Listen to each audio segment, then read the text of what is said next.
Welcome, man, to episode 211, I think. You're really far out. Get back in here. 211. Hope everybody's having a great evening. And it's nice where they're at. It's pretty nice around here. Not too bad. I like this time of the year. Still got some allergies. We're, in Kansas. Of allergies. Yeah, a lot of allergies and stuff. But that's okay. But we are here. I hope you guys are having a great day. And we are streaming this as a podcast as well, so we'll have it out there. I realized last week, I think it was last week, the week before, that I had the intro, that minute-long little intro that you guys get to see if you're watching on YouTube, as a part of the podcast. And I realized that's a minute long of music before the live stream actually, the podcast starts. So anyway, if you guys start listening in the future that way, we'll make sure that I take that out so you guys get the good stuff what right if away. They want that. They might, right? Anyway. Watch, you're going to get comments that are like, why did you take out the music? I jammed to that music. Yep. So anyway, Jeff chose that for the music. He edited that, put that together. Right. Al's is drone stuff. There we go. And yeah. And then Jeff edited that and put the music to it and everything else. So, all right. So, today we are going to get into talking about the 26 F-150 and 26 F-150 Lightning. And we'll try to cover both. We'll do F-150 gas first because I know there are a lot of people that are just, man, they're like anti-EV. And I'm like, I get it if EV's not for you, but you don't have to be mean about it because it is for some people. And it is very viable for some people. I mean, Jeff's been driving a mach-e for 2 years now and has had no issues whatsoever. It's working great. the infrastructure has gotten so much better. So it really is for some people, and when the leases are really cheap, it makes a good daily driver as well. So, I mean, there are a lot of people out there that they have one vehicle as their out of town vehicle and their way. And some people have to commute a long ways, and that's the vehicle. And there are a lot of people that I drive 6 miles to work and home, and that's the only thing I do with that vehicle. Why would you spend a lot, like a high monthly payment for a daily driver when you can lease one for a couple $100? Yeah. Because a lot of people are looking for that lower budget vehicle that's like $200 to $300 a month. Folks, that's an EV. You get a Mach-E, and that's your commuter vehicle, and no problem. Anyway, but I digress. But we will talk more about that. Don't forget.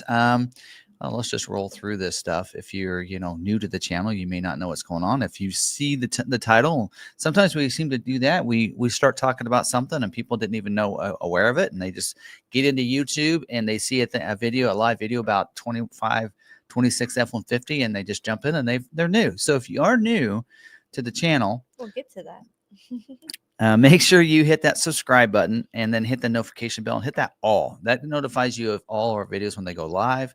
If you want, we do have membership available. You can hit that join button and learn a little bit more about it. If you'd like to, support us in that way, that's great. There's 2 different tier levels. There's added a coffee time because a lot of the members want a little bit more from us, and they get a daily video. If you want that, just select one of those. And then if you want to upgrade, if you're on the 1 tier and want to upgrade to the coffee time, you do that by hitting that membership and upgrade button, and then you can change your level that way.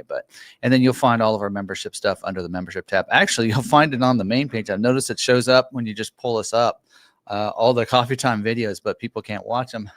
I really wish YouTube would change that algorithm, allow us to not have those show up to people that aren't members. Because I've had some people say, so I got to pay to watch your videos. I'm like, no, you have to pay to watch the personal videos because they are about us, more personal stuff. But anyway, we have fun with those too. It's also just kind of it's just fun to just chat with, just jump on a video. So anyway, in those coffee time ones, some of those members can tell you, it really is just me not even knowing what I'm going to talk about, grabbing a camera, hitting that record button, and just start talking.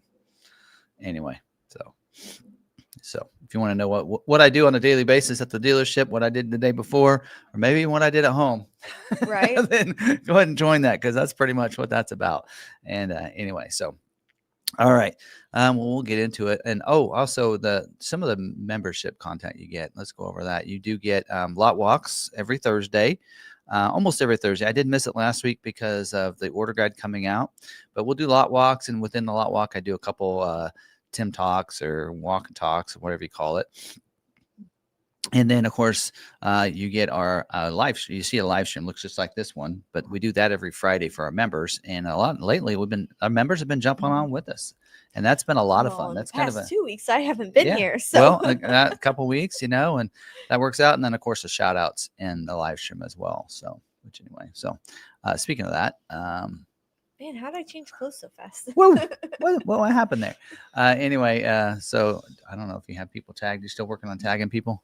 I got people I tagged. could talk some more. So what all did you do this weekend?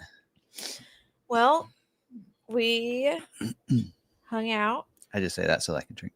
The boys went to the pumpkin patch. Mm-hmm. I had a vendor sale. Had a really good time there. Had really good sales. And then Sunday, we had a hawk attack, our chickens. So I'm nursing one back to health with a pec dye. And then, so that goes in correlation with what happened with Will today. Yeah. So we had a hawk attack, didn't kill the bird, but her eye's been pecked out. Will woke up this morning with something in his eye. I thought it was an eyelash, told him to blink it out. Didn't check it at first. He laid down, went to sleep, woke back up, still hurt. We couldn't figure out what it was. Lebo finally came back home and helped me flush it out and check it. We didn't see anything. But he continued to want to keep it closed. And he has to hold it closed to keep the other eye open because he doesn't know how to do one eye closed, one eye open. He went to school. 10 minutes after being at school, I get a call from the nurse. He was sitting in class, and a spider apparently was in his shoe, and it bit him. A wolf spider bit him on his toe.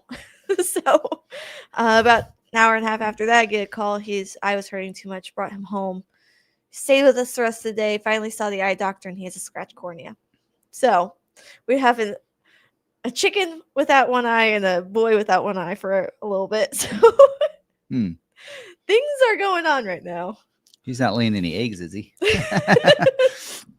No. So, crazy. The boys had the went to the pumpkin patch, all four of them, and then you weren't able to go. I didn't go either, and sounds like they had a lot of fun there. Got some pumpkins. Yeah, brought those home, and then that night. Did you see Theo's pumpkin? Uh-uh. It's about this big, and he says, "Mommy, I got huge pumpkin." I'm like, "Yes, you do. It's bigger than your hand." And he's what, 2, 3, 3 and a half. 3.5.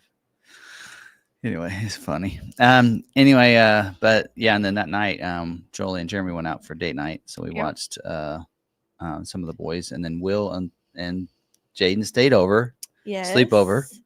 Always interesting time. Will went to church with you. We went to church. That's when we came home and our neighbors yelling at us. Church in the park. Yeah, outside church this week. That was fun. And then Sunday night I came out to the dealership and pictured 6 cars because we were behind. She told me if I wanted to go do it. It was crazy. Yeah, we got a lot. I had to picture some on Saturday too, so which is why I didn't go to the pumpkin patch. But anyway, So and then this week we had a great Maverick Monday video. Yesterday, we're kind of talking. I don't know. It's just I needed some content. I'm like, hey, what would you like to see in the Lariat? Let's get this information out to the brand team now, and maybe we can see some changes. I mean, now is when they're starting to talk about 27 model year and thinking about that and how they're going to package it. By March, they're going to know what 27 is going to look like. They'll already have it done. I mean, that far in advance. So, because one time I did a video, I think April last year, and they're like, "Yeah, that's a great video, but we already know what's going to happen for 25 where it's done." Like, oh well, so I learned from that.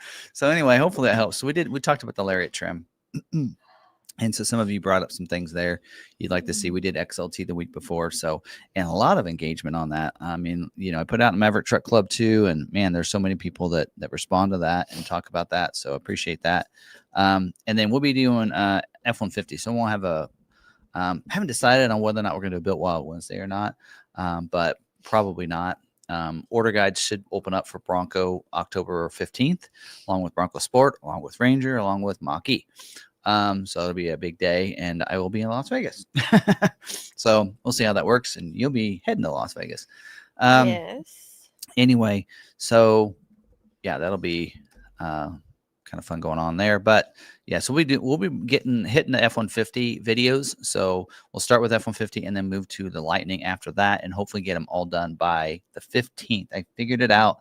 Should get done by the 13th. Live stream the 14th at Digital Dealer. And I was going to show up the image. Anyway, check out my social media. We'll have an image of that. But I'll be doing a live stream at Digital Dealer in Las Vegas that week, and we will be at the Dealer Teamwork booth. So they actually have it set up with some chairs and everything, and so they're doing some live stages, what they're calling it, at their booth. So they got a big booth, and they're doing live stage, and they're doing them throughout that day, ending with ours and our live stream. And so we are gonna since our live stream is kind of focused about transparency, getting you guys the information and that kind of stuff. We thought, hey, why not? Let's talk to and interview some vendors, maybe that are helping dealers, or even dealers that are trying to be more transparent and more open into with the customers to future proof them and being successful. And even maybe if we need to, if we don't interview them, I will do it, and it'll be on this live stream. So it'll be cast to this, but we'll be doing it live there at Digital Dealer. So, or I will be. And then, so that's how that'll go. So it'll be a little bit different that week. We won't go over all the dealer news and everything. It'll just be straight about an hour long live stream there, because about 6:30 they're closing up. So I remember last year I had to leave because they were closing down, and I'm like, well, I guess that's the live stream, right? So we'll make it 1 hour and we'll get out of there. But that'll be that'll be good. Because actually, most of the sessions at Digital Dealer are like 30 minutes, and the longest one is 50 minutes. So if I go an hour, then I've done longer than anybody. But anyway, Very so true. we'll see. I'm gonna putting that out on my social media probably tomorrow, and try to get people that want to join me. Some other people that have been, dealership. It's for dealers, vendors, and that kind of stuff that help dealers. But there's still a lot of good dealers out there. So having some of them join me, and hey, what are you doing to help make sure you're transparent and that your customers come back and continue to buy from you and trust you, right? Because that's a very important to be a good dealer. Good dealers, right? So we'll talk about that. Anyway, all right. Enough about that. But yeah. Have you gotten ready to tag some people? So let's just shout out to members. All right, let's do that. You do that while I take a beverage drink. All right, we got Mike M, who donated. Good evening, all. Had our last golf league tonight. Well, thank you. See, when he doesn't have golf, then he comes into the live stream and he donates. So I wish rain down on you. No, just kidding. Appreciate He's that. had rain the past couple weeks. That's true. Yeah, he did. But they did have they did golf tonight, it says. So yeah. Cool. They are an hour ahead of us. So yep. All right. I hear there are people who stand in line all night to get into this room and chat with Tim, the Ford video guy, Bart's. We did have someone that made an appointment to come talk to him. Mm-hmm. We talked to Bronco. I need to give her a call a little bit because we actually, well, I'll talk about it in a little bit. Talk about that in a little bit. That was fun discussion. All right. So Brian S. had the Expedition. Yeah. Ready to talk about that or pull it up? Yeah, let's talk about that. So I wanted to get a price on a 26. Wait, let's finish shout outs, then come back to that. Yes, let's do that. Good idea. I was thinking the same thing. All right, Ford enthusiasts, good evening. Brian Foster, hope you and everyone else are having a great week.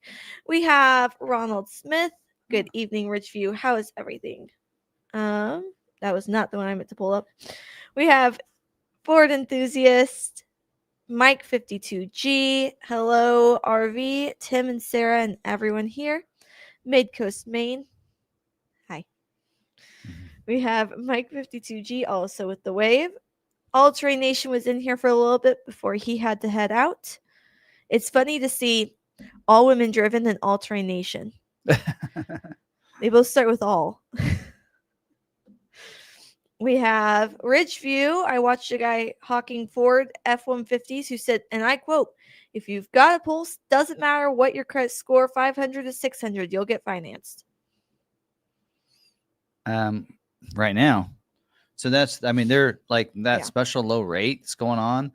A lot of times, you can get a little bit low rate if you have really high credit, but the low credit rate that's going on right now, that 2.9 or whatever, trucks. It's for tier 1 through 4. So even if you have medium credit, you still, as long as you get approved, you get the 2.9 or 3.9, whatever you go for.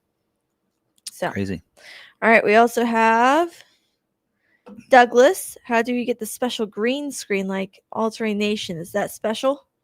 I think you get that when you do if you click your member, if you do a member chat, right? That becomes green, right? That's how you get the green one. I did that last night on ATNs.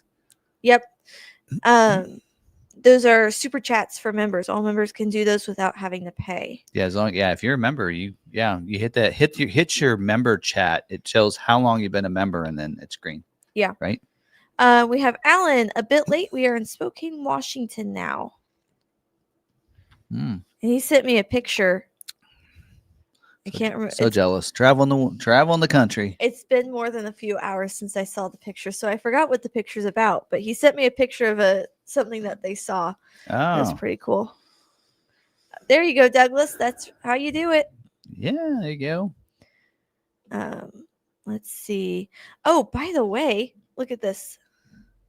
So whenever a question is posted into the chat, they now come with a Q up in the corner over here. Cool. I have noticed they did a few updates because like last night on All Terrain Nation, there's something looked different on theirs.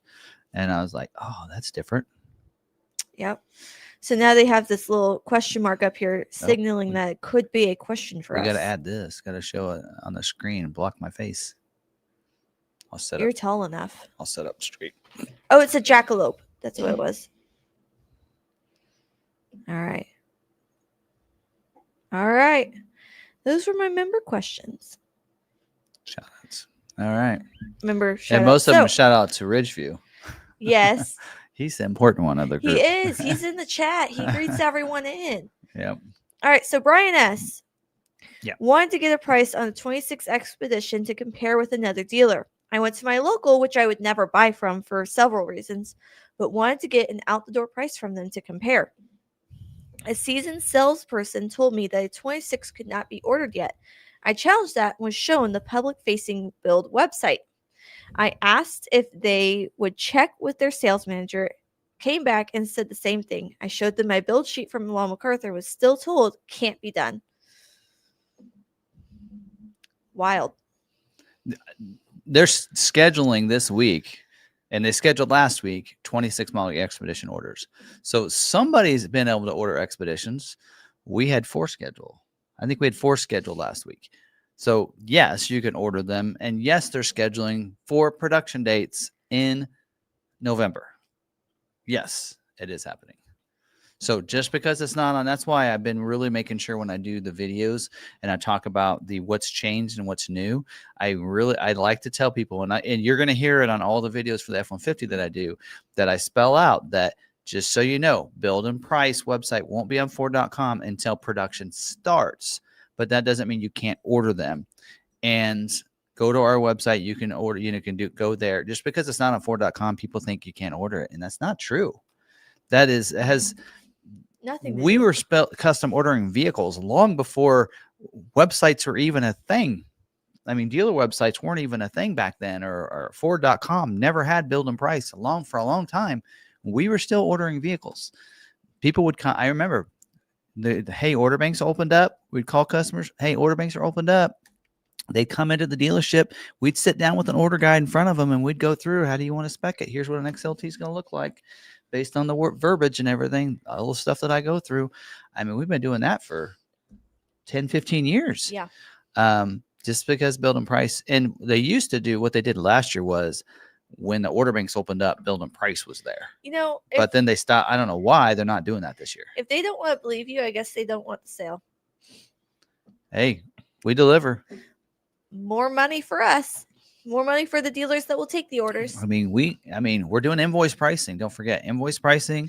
You if you finance 1,000 off of that, and we deliver. Isn't that what happened with Maverick? Was we were taking orders because we knew you could get them, and other dealers were not taking the orders. That's how we got 700 orders. And so then the dealerships were getting mad that we had all these, allocations. Like, well, did you take orders last year? Because that was during COVID, where if you got an order, you got an allocation. It wasn't, especially on a new vehicle like.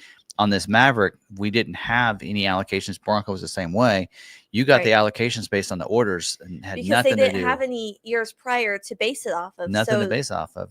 I mean, originally it was going to be, normally they would have done is what model they think that person might come from to buy that new vehicle. Yes. Right. And so and so then the second year they base it on Escape and Ranger sales. And I'm like, I said, not necessarily. These people are coming from Honda, Toyota. They're coming from Subaru. Yeah. They're not coming necessarily a Ford they're coming customer. From a Expedition because they can no longer, or a F-150 because they can no longer step into that vehicle. We have a lot of people that are like, the F-150 is too big now. I want something smaller, but I don't like the Ranger because it's too tall. Yeah. Maverick's perfect.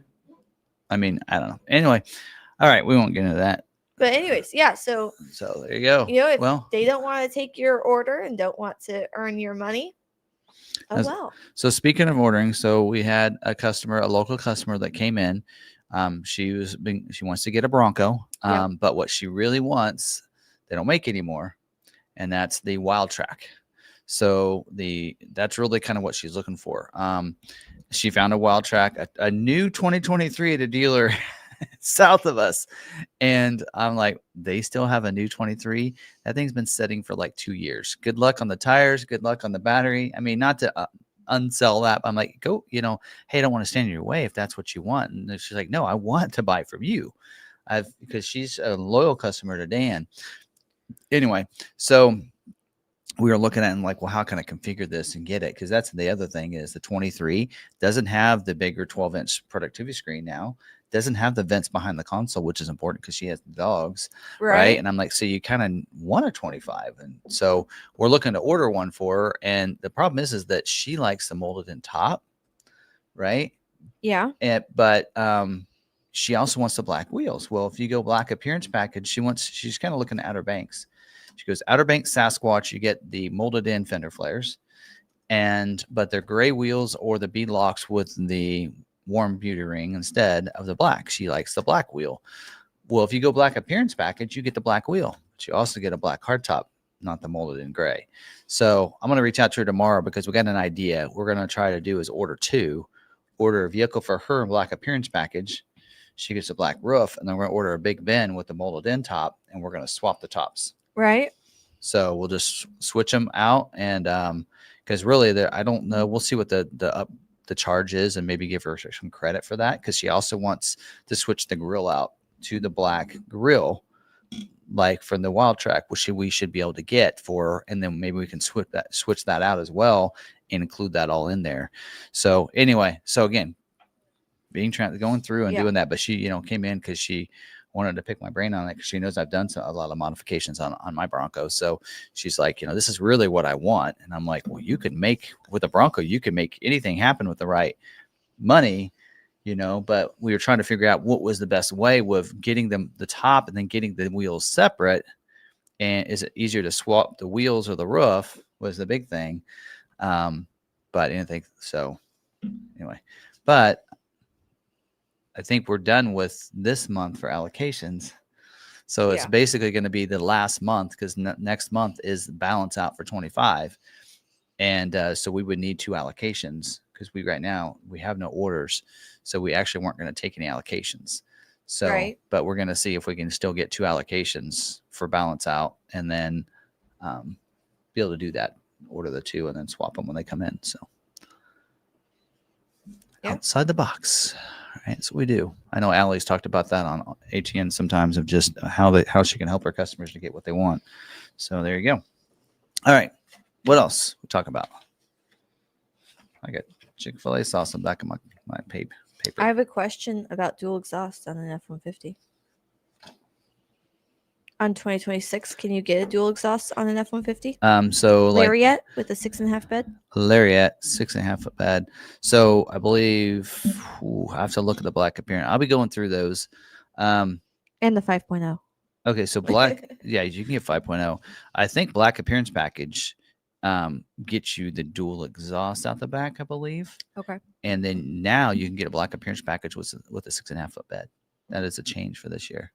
So I'd have to look at the order guide for sure, but typically the rear exhaust and the hood's different, and that's usually with like black appearance package or something like that. So I'd have to look. Our build and price is up, right?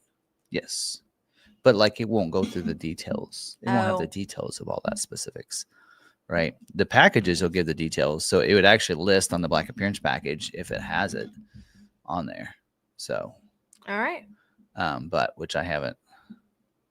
So watch out for his Lariat specific video. Yep, XL will be tomorrow. XLT will be Thursday, so that'd be Friday. Okay. That video should go live. So, no, wait, STX is in there, so it'll be Saturday. Okay, so come back on Saturday, and he will have Lariat and its options. Yeah. Probably if you drop the question in on the XL video, I'll probably look it up and figure it out and let you know because I do that. I have a lot of people that are asking me questions on like a Maverick video that don't have to do with Maverick. So anyway, so yeah, what else? Questions I got on? What do I know what to talk about? Oh, don't forget, we do have merch, check and that kind of thing. I don't think there's too much else going on. There won't be a lot of the videos the next several weeks will be F-150 for right now because we need to get through those for anybody that wants to. This week for Melissa. ATN. Or AWD. AWD. All women driven. All women driven. This week is Melissa and Catherine talking about. That's a good interview. I was over there when you recorded it. That's a good interview. We not only talked about how they became a team, but we also talked about what's new for this year, what's changed, and what that all means for them and how they're preparing. I'm really thinking they're gonna have a good year. Oh yeah. As long as their vehicle holds Their out. goal is podium. And I will say the vehicle holds out because I'm a little concerned about their vehicle. I did ask the question who they think is their stiffest competition for this year. So join me there to find that answer out. Yeah, you gotta watch. You gotta listen and watch tomorrow. What's it? Thursday night. I Thursday guess. night. But yeah, that. And the next week is Emily Miller. Oh yeah. Yeah. Well, when Rebel starts, because we're gonna start. Is it next week? Next week we're gonna talk Rebel Rally. Yeah. Because does Rebel start the 10th, the 9th or 10th? The 9th. So we'll talk Rebel next week, Mm-hmm. right? And then the 14th is when I'll be at Digital Dealer. Yes. And then probably the 21st we'll do a recap of Rebel. And I will say I'm not going to, I will do a short little video on Thursday, probably as I'm headed to the airport or at the airport or whatever. I'll do a short little video kind of talking about how it's gone so far. But I'm going to save my big episode for probably Saturday. I'll work on editing and getting it pushed out, but I'll save it for Saturday after we've been to the finish line. So it won't be your typical Thursday. It will be Saturday for that week. I'll still put a little something out on Thursday. Yeah. We're going to be there. We're going to be at the finish line. All right. Check this out. So I found it. So I found it while we were talking. Okay, Nathan, he found it. So Lariat Black Appearance Package, which now you can get on a 6.5 foot bed, because I chose 6.5 foot bed. And right there, Black Appearance Package comes with dual exhaust with black tips. So they changed it for 26. Yep, you get they listen. There's a couple things that they did this year that I'm like, okay, they listen to people. One of them was that. The other was the STX getting rid of the lime accents. They had the lime accents on the vent and on the seat. That's gone. So, which is why they don't have a Black Appearance Package on STX. So they definitely listened. That's for sure. But there are some people that are not happy because you cannot get the 5.0 liter and the STX unless you go Lobo. So, which we'll get into that. We'll get into that a little bit here. Okay. So, okay. What are we on? What are we up to now? We're ready for what's in Tim's cup? What's in Tim's cup? There. What's in Tim's cup? What's in the Ford Video Guys cup? We'll have to do that at Digital Dealer because it'll probably be some sort of alcoholic beverage. Ooh. So we'll have to figure out what's Tim drink. You let Dave know about that. Pulling a Dave. Well, I think he's going to SEMA. I'm going to SEMA this year. I think he's going to SEMA. We've got to join up. Oh, yeah. I've got to text him and go, hey, when are you going to be there? So we'll join up. Get together. So we're going to get I'm going to go up there a day before. Now I want to go. The rest of the dealership. And to SEMA? Well, if you want an old fashioned, just go over to our house. Your mom makes a really good old fashioned. I want to see All Terrain Nation. If Kelly's going to be there, I want to be there. I want to hang out with Kelly. Yeah, I don't know. I know that he was talking about it with Tim. Tim Estradal is going to be there too. So, all right. Anyway, I'll reach out to him later. Yeah. So, yeah, what's in Tim's cup? Do they want to know? I got that. Yes. They're guessing root beer. Mountain Dew, a classic. Mountain Dew. I actually went down looking for root beer because I did drink root beer because I had Chick-fil-A. We have Chick-fil-A Tuesday nights. And I had root beer, and I'm like, I just want some more root beer. This is almost gone. It won't last the whole live stream. I went down there, and there wasn't root beer down here, so I got a Mountain Dew. Anyway, all right. Let's see. Yeah, I don't have my notes here, so we're just gonna go slide through this. Right. Let's get into scheduling notes just briefly. Of course, the video went live earlier, so here's the gist of it. This week is pretty much we're like this happens every year, every month about this time. This is where almost all of the factories have scheduled out for the production for the current month, right? And they're at this point just waiting for new allocations to be set by dealers, and then so they can start scheduling again.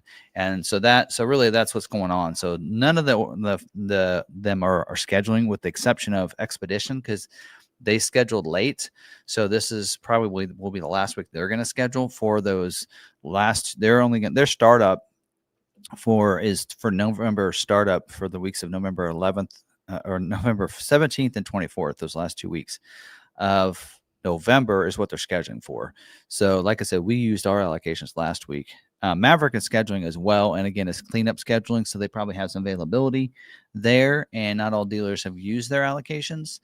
Super Duty is scheduling as well. So you have that going on. You have, and there's you can watch the video for constraints on that. And then F-150 order banks for 26 opened up, as well as Lightning, but they're still scheduling for 25 model year. So probably got like a week or two left for 25, and they're going to be balanced out. And then 26 Transit is scheduling. But one of the things I did do this week is this is where the highlights of the overview of what's happening for those December build dates. Because here's the models that are balancing out for December production, and that's Mach-E, 25 Mach-E, Bronco Sport, and Ranger. So those 4 are balancing out for December production, and most of them, it's a full month. Mach-E will just be 2 weeks, the first 2 weeks of December, whereas Bronco Sport, and Ranger, it's saying 3.5 weeks because you have a holiday in there. So they'll take vacation and everything. So you just have that. Now, something to note on Bronco was that 0% production for a manual transmission Sasquatch on the Big Ben, the base, and your Heritage. So if you're looking to get a manual with the Sasquatch package on a Big Ben or a base, or you want a manual Heritage, it's not going to get scheduled. So that's pretty much done for the model year. So because we know that's going to be balanced out. So you're pretty much done. Now, we'll get into some notes here in a little bit, but I thought something was really unique. I had said that if I was going to order a Bronco, now what would I order? And I would order a Badlands 2.3 liter with an automatic. And I'm like, you can't order that. Right. To get a 2.3 on a Badlands, it's manual. Well, not now. They open it up. Automatic is going to be available because I think they're struggling with manual transmission at the end of the model year. So because of that, Badlands 2.3 is available in the automatic right now. So those will schedule if you have an allocation, if a dealer is getting one the last month. They also do need some Badlands orders, and Big Ben will be 33% of the production. But Bronco Sport is balancing out. Again, I mentioned that one already. Here's something to note is 46% will be Big Ben, 42% will be Outer Banks. Doing my math, that's 88%. So that means only 12% will be something else. 1% will be Badlands. 0% Badlands with a tech package. So there you go. And then Ranger, 10% of the production will be the 2.7 liter engine, which means most of it will be 2.3. And then also F-126, F-150, and Lightning will be the startup for that. Now Lightning will be a week and a half of production. So they're going to schedule it. They are saying the weeks of 12/8 through the weeks of 1/5. But my assumption is that I don't think that's right, because I think they're going along with Dearborn, and Dearborn's only doing a half a week, and they're going to start.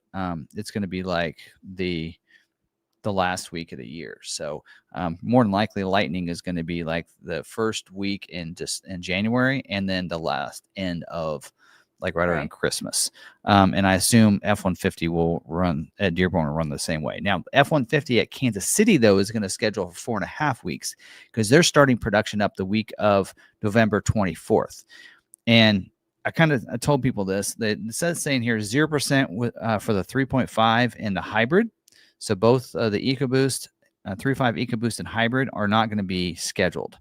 I think most of those vehicles are built in Dearborn, and that's probably why. They do need some 2.7s and your 5.0s. So most of those, I think, are built in Kansas City. So I think your XL, STX, and XLTs are built in Kansas City. And I might be wrong there. They might make some in Dearborn, but most of the production is there because all of our regular cab that we get with the 5.0s all come out of Kansas City. A lot of our XLTs come out of Kansas City. So Kansas City is starting like a month before Dearborn is. And then some other notes. Of course, 26 Explorer Expedition Maverick will schedule for the 3.5. Well, actually, Maverick's saying 4 weeks. So Mexico, they don't get a holiday. Yeah. I guess I don't know, but Explorer and Expedition will be a normal outside of the holiday, of course, and then there's some notes in there about the production for the Explorer.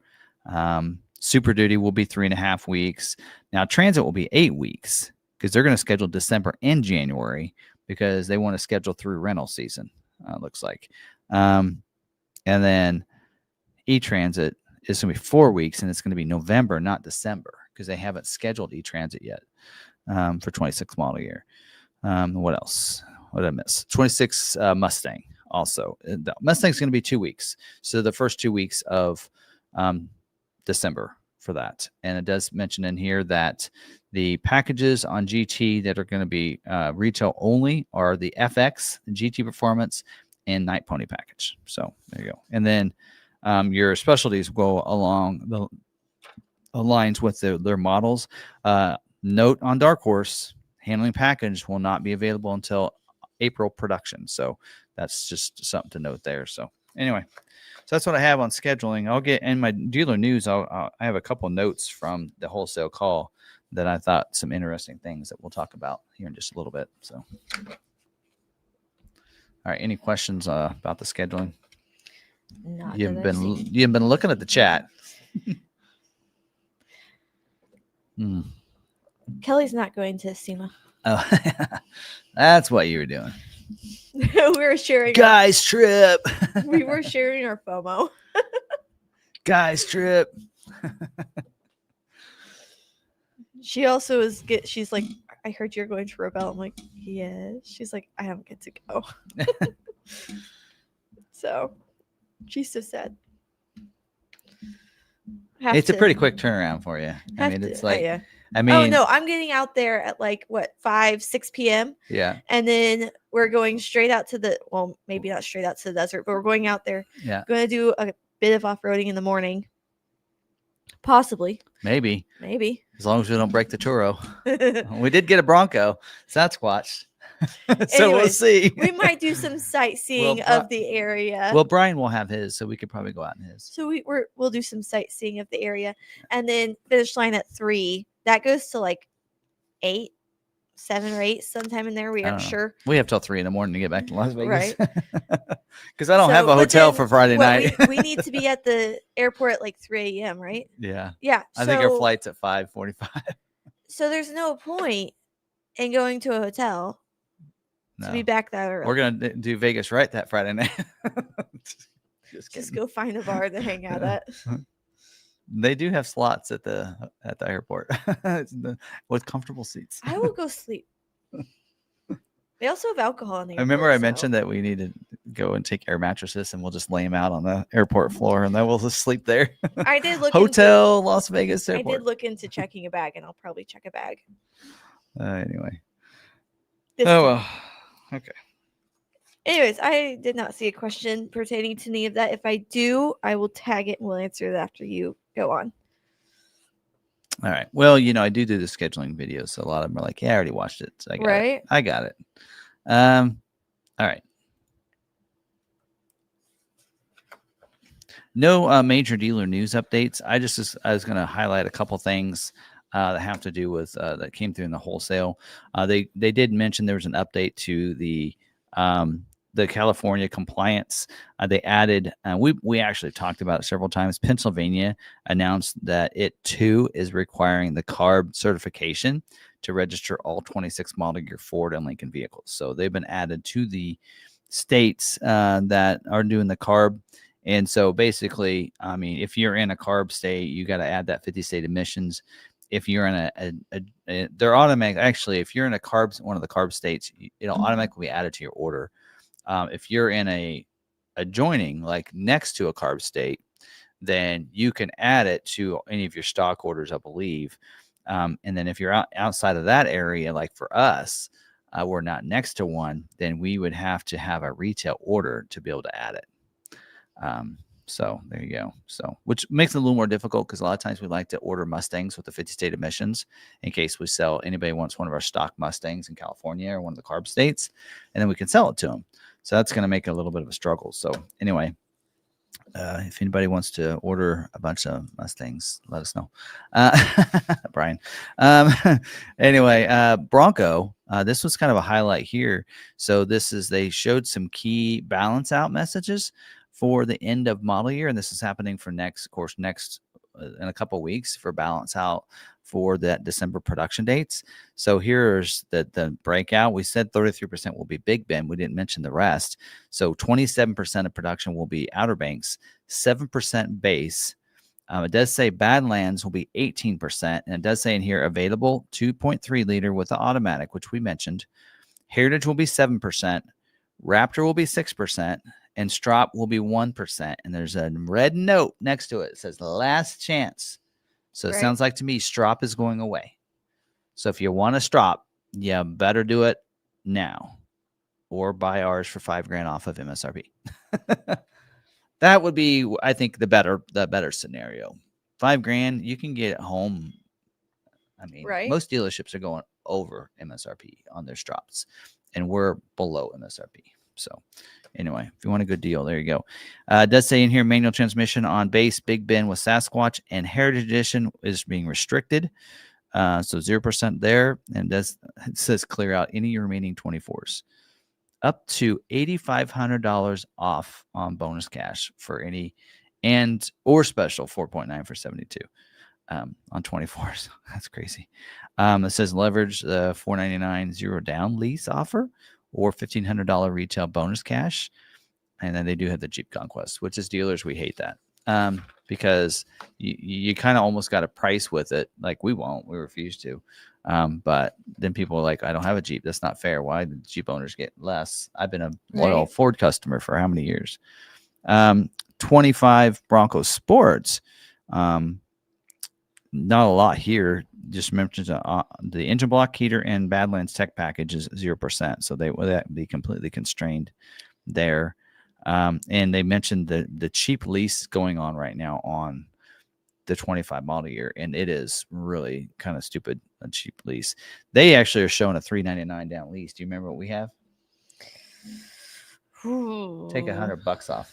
Right. $299 is what our lease is. Oh, that's what it is. So the national lease is $399 and zero down. We have ours. We're advertising the zero down $299. They always usually say a lease is a good idea if your payment is about 1% of the MSRP. In this case, see, a $399 that'd be a $40,000 vehicle. Right. So, but $299, now we're talking because you're a $30,000 vehicle. So on ours, and we're even doing $299 on our Black Diamonds. That MSRP of 33. So that's definitely a good lease that we're doing. Right. They will have some special deals going on. It looks like some coming in the future, a Black Friday deal, a Veterans Day deal, a year-end sales event coming up. So anyway, the EV tax credit ends today. Really? Yep. EV tax credit on those vehicles, but Ford is doing something special with leases. So I think Ford Credit is going to basically like take all the vehicles. Yeah. Because as long as you put some money down and on the vehicle, then it's basically saying you're acquiring the vehicle, and then you can still get the tax credit. Right. So I think what they're doing is Ford Credit is basically putting $1,000 down on your inventory, on your in stock vehicles, Mach-E's and Lightnings, so that as long as you lease the vehicle, then you can still get the tax credit for the rest of the year. Right. I don't know. I don't quite understand it yet. We'll try to get some details on that. Like I said, not everybody likes EVs, so we'll see. We'll talk about that. But there you go. There's that. Now we got any questions? There, I have a few. Yay. All right. Bring them on. All right.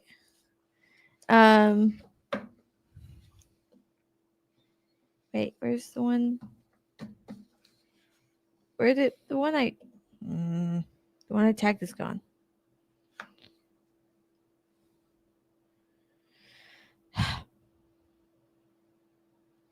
Bum, bum, bum. She's looking up. For those that are listening to the podcast and you hear Sorry. nothing but dead air, she's looking up the questions. Okay. Any way of knowing how many made this year? Probably even less. Wait, not many Bronco Sport Badlands. Any way of knowing how many made this year? Probably even less with the Sasquatch package. Only one dealer here on Long Island had one up until a month ago. No, there's no way of knowing. Ford doesn't disclose numbers. Like even on like the Strop Bronco, they're not even going to disclose how many they made. They used to do that. That was a real big thing. So you knew that you had how rare your vehicle was. They'd say, "Here's how many of these they made in 1974 or whatever." See, they tried doing that. Yeah, They tried doing that with what was it? The Heritage Bronco, the first edition. the first edition. First edition, even we don't really know. Like it was like, hey, Well, no, here's they how many said we're that gonna there make. were going to be 1,966. Oh, you're talking about the Heritage Limited Edition. Yeah. Heritage Limited, but we have a feeling that they went over that number. Yeah, I don't know. It's hard to tell. So we don't really know, especially on that. Unless it's like a limited run, they're not going to tell you. And they even said the 60, like on the Mustang 60th anniversary, they said it's going to be 1,966 or 65. They said for the Bronco, they're not going to actually set a number. Yeah. So. Because that's the one it was the Mustang, and they're like, they went over that number. Well, they had to. They might not have, but I do know that they didn't have enough tell? orders of people that wanted them, so they were like, "Hey, we'll take your order." Right. So, anyway, very interested in 2026 Lightning STX. Any idea on X-Plan pricing with military, and how do out-of-state trade-ins work? He's in Arizona. Yeah, I'd have to look up the. I mean, to be honest, X-Plan is pretty much invoice. I mean, X-Plan doesn't it. Here's what's great about X-Plan is that they're instead of having to go in and negotiate with the dealer, you just say I'm X-Plan, and they just say, okay, here's the price. So you don't have to negotiate them down to invoice price, right? You basically get it.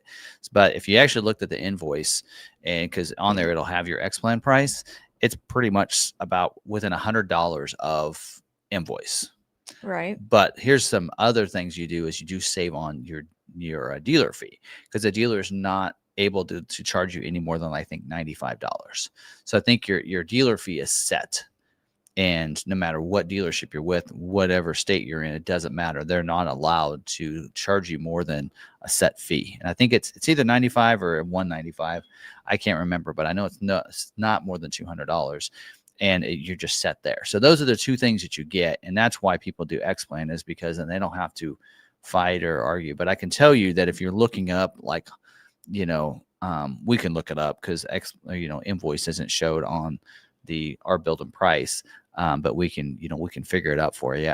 It'd take me a little while to kind of figure that. But military is going to be $500 as long as you're active military. That's usually it's active military. And that's usually you have to qualify for that, and you got to go to, I think it's Ford salutes those who serve.com or something. And you go to that site, and then you get the code and everything, and then you give that to us, and then we can give it to you. So, and then out of state trade-ins, basically you would drive your trade-in up and then drive your other car back. And that's not that difficult. A lot of times we get that. We can give you that number over the phone. We just usually ask for a couple of photos. We give you what we think your trade's worth, and you let us know if that works. Some people have done is they don't want to deal with driving both ways, right? Or doing shipping both ways, which gets really expensive. What some people do instead, they just want to fly up and drive their vehicle home. So what they'll do is they'll sell theirs on Carvana or something like that. Yeah. And they'll get you pretty darn close to what we might do on a trade-in. And so they just do that and then get the cash, and then they have the cash to put down. Now, where you would save from your local taxes is you would save. Most states will only tax you on the difference from the trade-in. So that's where you can save a few bucks there. But anyway, but we can. That's all easy to do. We have so many people. I mean, Brian can tell you we have a lot of people. Ridgeview has bought 3 from us out of state. He traded in a vehicle once on one of them. We've had a lot of people come in with trade-ins. So we have somebody from Florida picking up their Lobo, I think, coming up and here pretty soon. One of our members that's going to be racing the Lobo in the rally. Is he So trading good. his trimmer? No, he's keeping that. Well, he Oh. races that currently. So Yeah, it'll be cool. So we'll get some. We're actually going to partner kind of with him. So kind of sponsor him, and so we'll get some images and hopefully some videos and all that we can put on social media and let you guys know how he's doing. So can I be sent out there to learn how to race from him? Like when he comes to Kansas, because they, last time they went to Harlan. Yeah. And so when they come to Kansas, we've got to go out. Yeah. We got to go there. We got to get the content and everything. Yeah. That'd be fun. Anyway. I'd like a lesson. You want a lesson? I want a lesson. Yeah. All right. What else? That's all. All right. Cool beans. All right. Well, let's do recalls real quick, and then we'll get into talking F-150 and F-150 Lightning. Okay. See, we got somebody that wants a Lightning. See, I actually was thinking about the other day. I kind of do miss my F-150 Lightning. It was a fun truck. You know, I hear all the time, we need a truck. We need a truck. I'm like, no, I don't need a truck. Just the front of it is bigger than my trunk. The back of my Bronco. I know. All right. Do you know, okay, for a mom with kids, I love my C-Max. Do you know why? I can reach behind me and unbuckle them, and they can climb through the front. So then during the winter when it's cold, all I have to do is turn around, unbuckle them, and we all climb out the same door. It's quick, easy, and efficient. And an F-150, I practically have to climb into the back to reach them. I'm small enough that I practically have to climb in the back to be able to reach my son in the second seat. I don't like it. Yep. Too big. Hard choices. All right, let's get into recalls. All right. So there's a couple in here. There's a few recalls I didn't actually print off because of time. I didn't think I'd have time to take care of all of them. But this in here has to do with 25 model year Bronco compliance recall 25C27. This is a passenger airbag replacement. 2,194 vehicles built between April 26th of 25 through May 12th of 2025. And this, I think, is an advance notice. No, this is an actual recall. You got the fixed? All right. The vehicle affected may not conform to the requirements specified by the Federal Motor Vehicle Safety Standards for occupant crash protection. The active vent flap on the of the passenger airbag may not open during a crash that deploys the passenger airbag. If the active vent flap of the passenger airbag does not open, it increases the risk of occupant injury in the event of a crash that deploys the passenger airbag. Does saying here that the owner letters are going to go out the week of October 6th because the repairs are available for that one. So that's good. I like when they have that out. All right.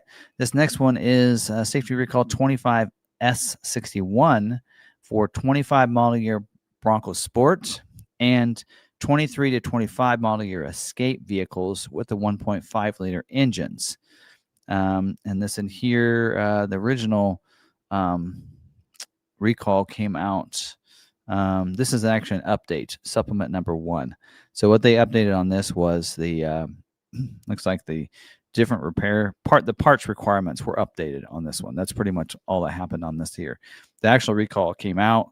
Official recall, it doesn't have the date on here, but it came out already. And only 403 vehicles are affected by this one. So, and this in here, that some of the vehicles have been repaired or in the process of being repaired at the assembly plant, and that's what it said. But some of them had left the plant, so parts purchased for an FSA can be returned for credit if required. So anyway, this has to do with the cylinder head may have a loose ball plug or ball plugs. This condition may result in a rapid oil leak if a ball plug comes out of the cylinder head. An oil leak in the presence of ignition source, yep, it's going to be a fire. Right. Anyway, so there's that one. And owners of record were notified the week of April 18th. That's when that one, the official one, came out. So they just updated the parts this week. All right. This next one is compliance recall 25C43. This is the official recall for the fix. We've been waiting for this because we thought it was going to be Q1, and now it's available. 24 and 25 model year Mustang vehicles now have the recall. We had a lot of stop sale. We couldn't stop delivery, I should say, for a lot of our Mustangs, and those are getting recalls. So we have a couple of ordered ones that are getting fixed this week. So 105 vehicles, 105,056 vehicles are affected by this. And so, yeah, we were told that the fix would not be available until January, and now it's available now. So that's awesome. So some of the affected vehicles may not conform to the requirements specified by the Federal Motor Vehicle Safety Standards for lamps, reflectors, devices, and associated equipment. Water intrusion on the BCM may lead to corrosion in the BCM. Corrosion in there causes a loss of communication with extra lighting components and signal lamps that are required to be activated with low beams. So anyway, so this and the fix is out, and looks like owners will be getting letters this week for that. So there you go, can be fixed. This next one is compliance recall 25C25. This is an official recall to the advance notice that came out June 16th for 25 model year Mustang Mach-E vehicles. 276 vehicles are affected by this one that were built between March 29th of 25 through April 23rd of 25. And all affected vehicles may not conform to the requirements of the Federal Motor Vehicle Safety Standard. Number 114, affected vehicles may have a transmission park rod assembly that does not lock the transmission in park position due to a burr on the park rod. If the park pawl is not properly engaged and the electronic parking brake is not applied, the vehicle may experience a roll and park, increasing the risk of a crash. Question: do you put your parking brake on? Only in sloped driveways. Yeah, I don't, but this would be a reason that you might want to do it on your Mach-E's. Anyway, owners of record are going to get me letters this week. All right, for that one there. They have the fixed on that one. All right, safety recall 25S62. This is a supplement. This is an update. Looks like they updated the parts on this one here. Wait a minute. I already printed that one off. Never mind. Disregard that. Already covered that one. Somehow it got in there twice. All right. This in here is safety recall 23S48. This is supplement number 2. And this in here, they updated the parts lists. So they modified to include the camera part number for all Broncos. So this is for 2020 to 2023 model year Aviators, 21 to 23 model year Bronco, 2018 to 2021 Navigators, 2022 to 2024 transit vehicles with a 360 camera system or the HD rear view camera. See, I don't have to worry about that because I don't have the 360 camera. So maybe that's good that I don't have it. 305,474 vehicles are affected by this one. And the reason for this one is the customers may intermittently experience either a rear camera blue image or a full black or blue image on the sync screen when the vehicle is in reverse. Loss of rear camera image may, while in reverse, increases risk of a crash. And then so letters are going to go out to the Bronco owners next week. So there you go. Those are the recalls. Any questions? Nope. Okay. All right. You sure? Yeah. All right. Moving on. Let's talk about what's changed for the 26 F-150. So actually, everything's changed. It's no longer an F-150. It's no longer a truck. Okay, so here's the funny thing. Oh, I don't have the sheet. Oh, darn. Okay, so at Ford always has a major changes page, right? Here are the major changes. And for the F-150 for this year, that major changes page, they had it on one page. Interesting. after going through the order guide, I came up with 4 pages of changes. So, Ford, you're dropping the ball. Okay, but you also have to look at their print versus your print. It doesn't matter. I'm just saying they didn't list all of them. I found things they didn't have. Okay, so let's go through. In fact, actually, here's the things that they had. You know what? Page- That would be a wonderful April Fool's joke if Ford put out the F-150 is no longer a truck. Meet your new sedan. So this is the pages. This is about what they had on their page. Okay. The 1 page. And then I found 3 extra pages. All right. So here are the major things. So same trim levels as last year. We have an XL, STX, XLT, Lariat, King Ranch, Platinum, Trimmer, and Raptor. This is basically, if you watch my video last week, you probably can just take a break, go get dinner, something like that. Because I'm going to do the same. I'm going over the same. Let's talk pickles, stuff. guys. Yeah, let's talk. Anyway, same trim levels: Lariat, King Ranch, Platinum, Trimmer, and Raptor. King Ranch now has a 600A and a 700A, or a Platinum 700A, and then we have a new Trimmer 402B as well. And so the reason they did this, so on the King Ranch and Platinum, they were having issues with some constraints. We've said it in the live stream here. Heads-up display was a constraint. They even added a heads-up display delete option, right? They were also having constraints with some other things as well. Oh, the Pro Access tailgate. Well, that was standard equipment on those, right? They all got it. Some people actually didn't like the Pro Access tailgate because they liked the applique in the back and they wanted a tailgate step instead. By doing the 600A and 700A, they made the vehicles cheaper, because they also took a couple features off of it. But last year, the standard equipment for the King Ranch was a 601A. If you still want that, it's going to actually be cheaper than it was this year, because they took off a couple items that are now standalone options. They did the same thing on Platinum 7. If you wanted a 701A, it's still there and still has a lot of the features, but they did take off the heads-up display and made it a standalone option, as well as the twin panel moonroof. But because of that, it looks like the standard King Ranch went way down in price, because it's now under $70,000, actually like 65 or something. Platinum as well, I think it's under 70. And so it looks like it really got a price decrease. It really went down, and that's why, because they took several features off and to make it cheaper. And then the Trimmer, they added a 402B. So there's something right between the 401A and 402A. I know that A is first and then B. I didn't do it. Ford did. But that B is actually going to be slide in between, and it gets you a cheaper option with leather for you. So it's not going to include your tow haul package, your bed utility package, and all those packages. It's not going to include that modular front bumper and some of those things, but it's still going to get you the capabilities of the 402A, like the hill descent control and all those other things, and going to give you the leather, but not a lot of the other stuff. So that way, it's a great way of getting to that without having to pay $11,000. All right. Made a 2-wheel drive be available in Lariat, King Ranch, and Platinum with a 5.5-foot bed. They actually did that at the end of 25 model year. We talked about it as part of job 2, but not a lot of people did. So it looks like it's a new, but technically it's not new.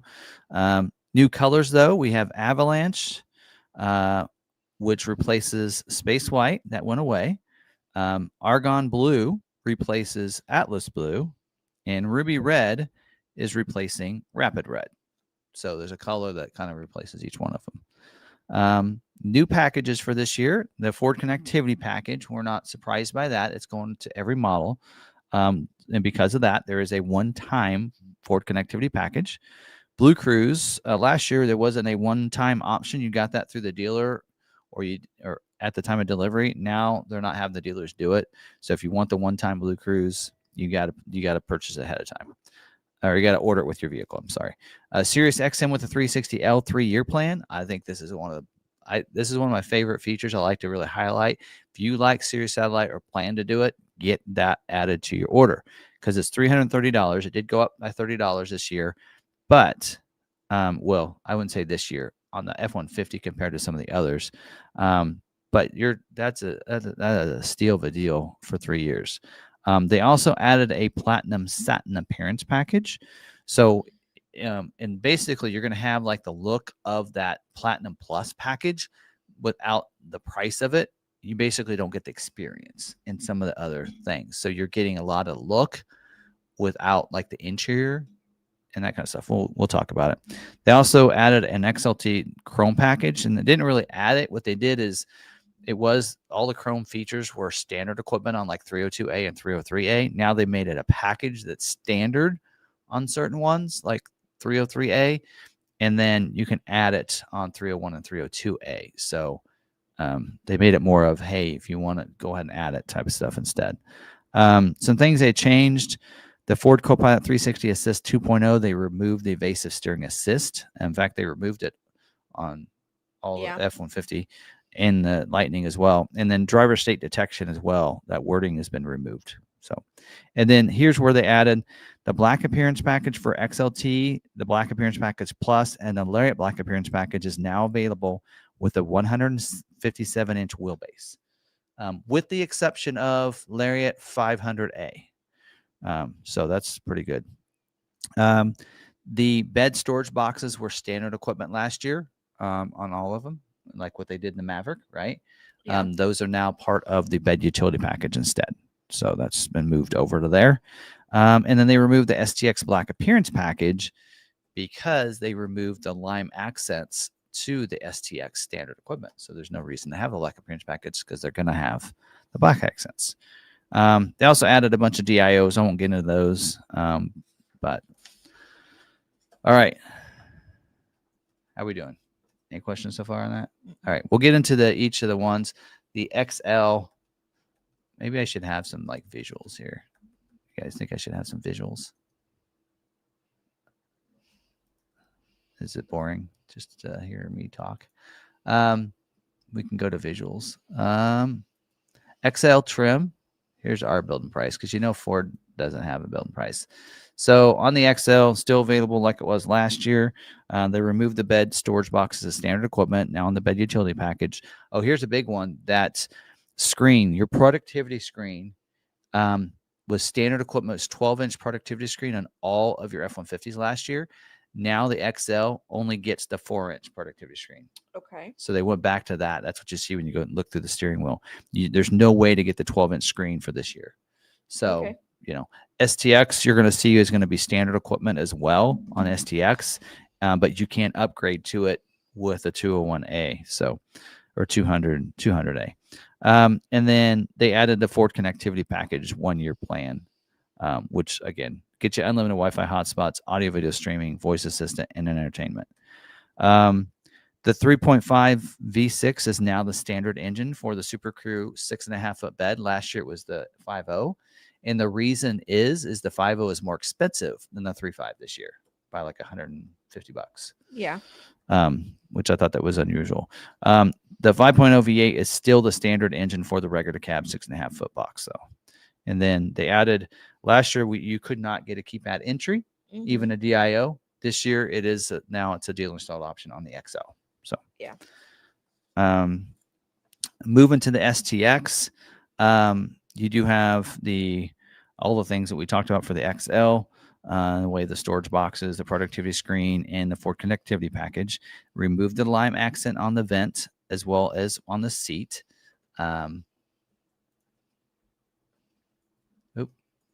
Go back to that.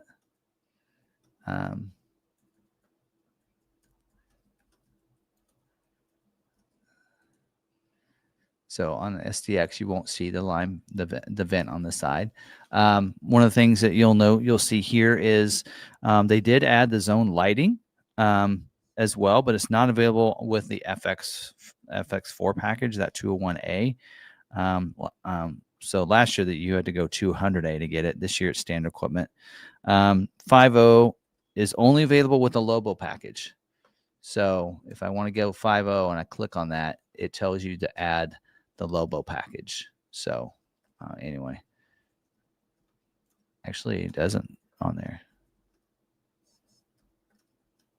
Or does it? I think it does, right?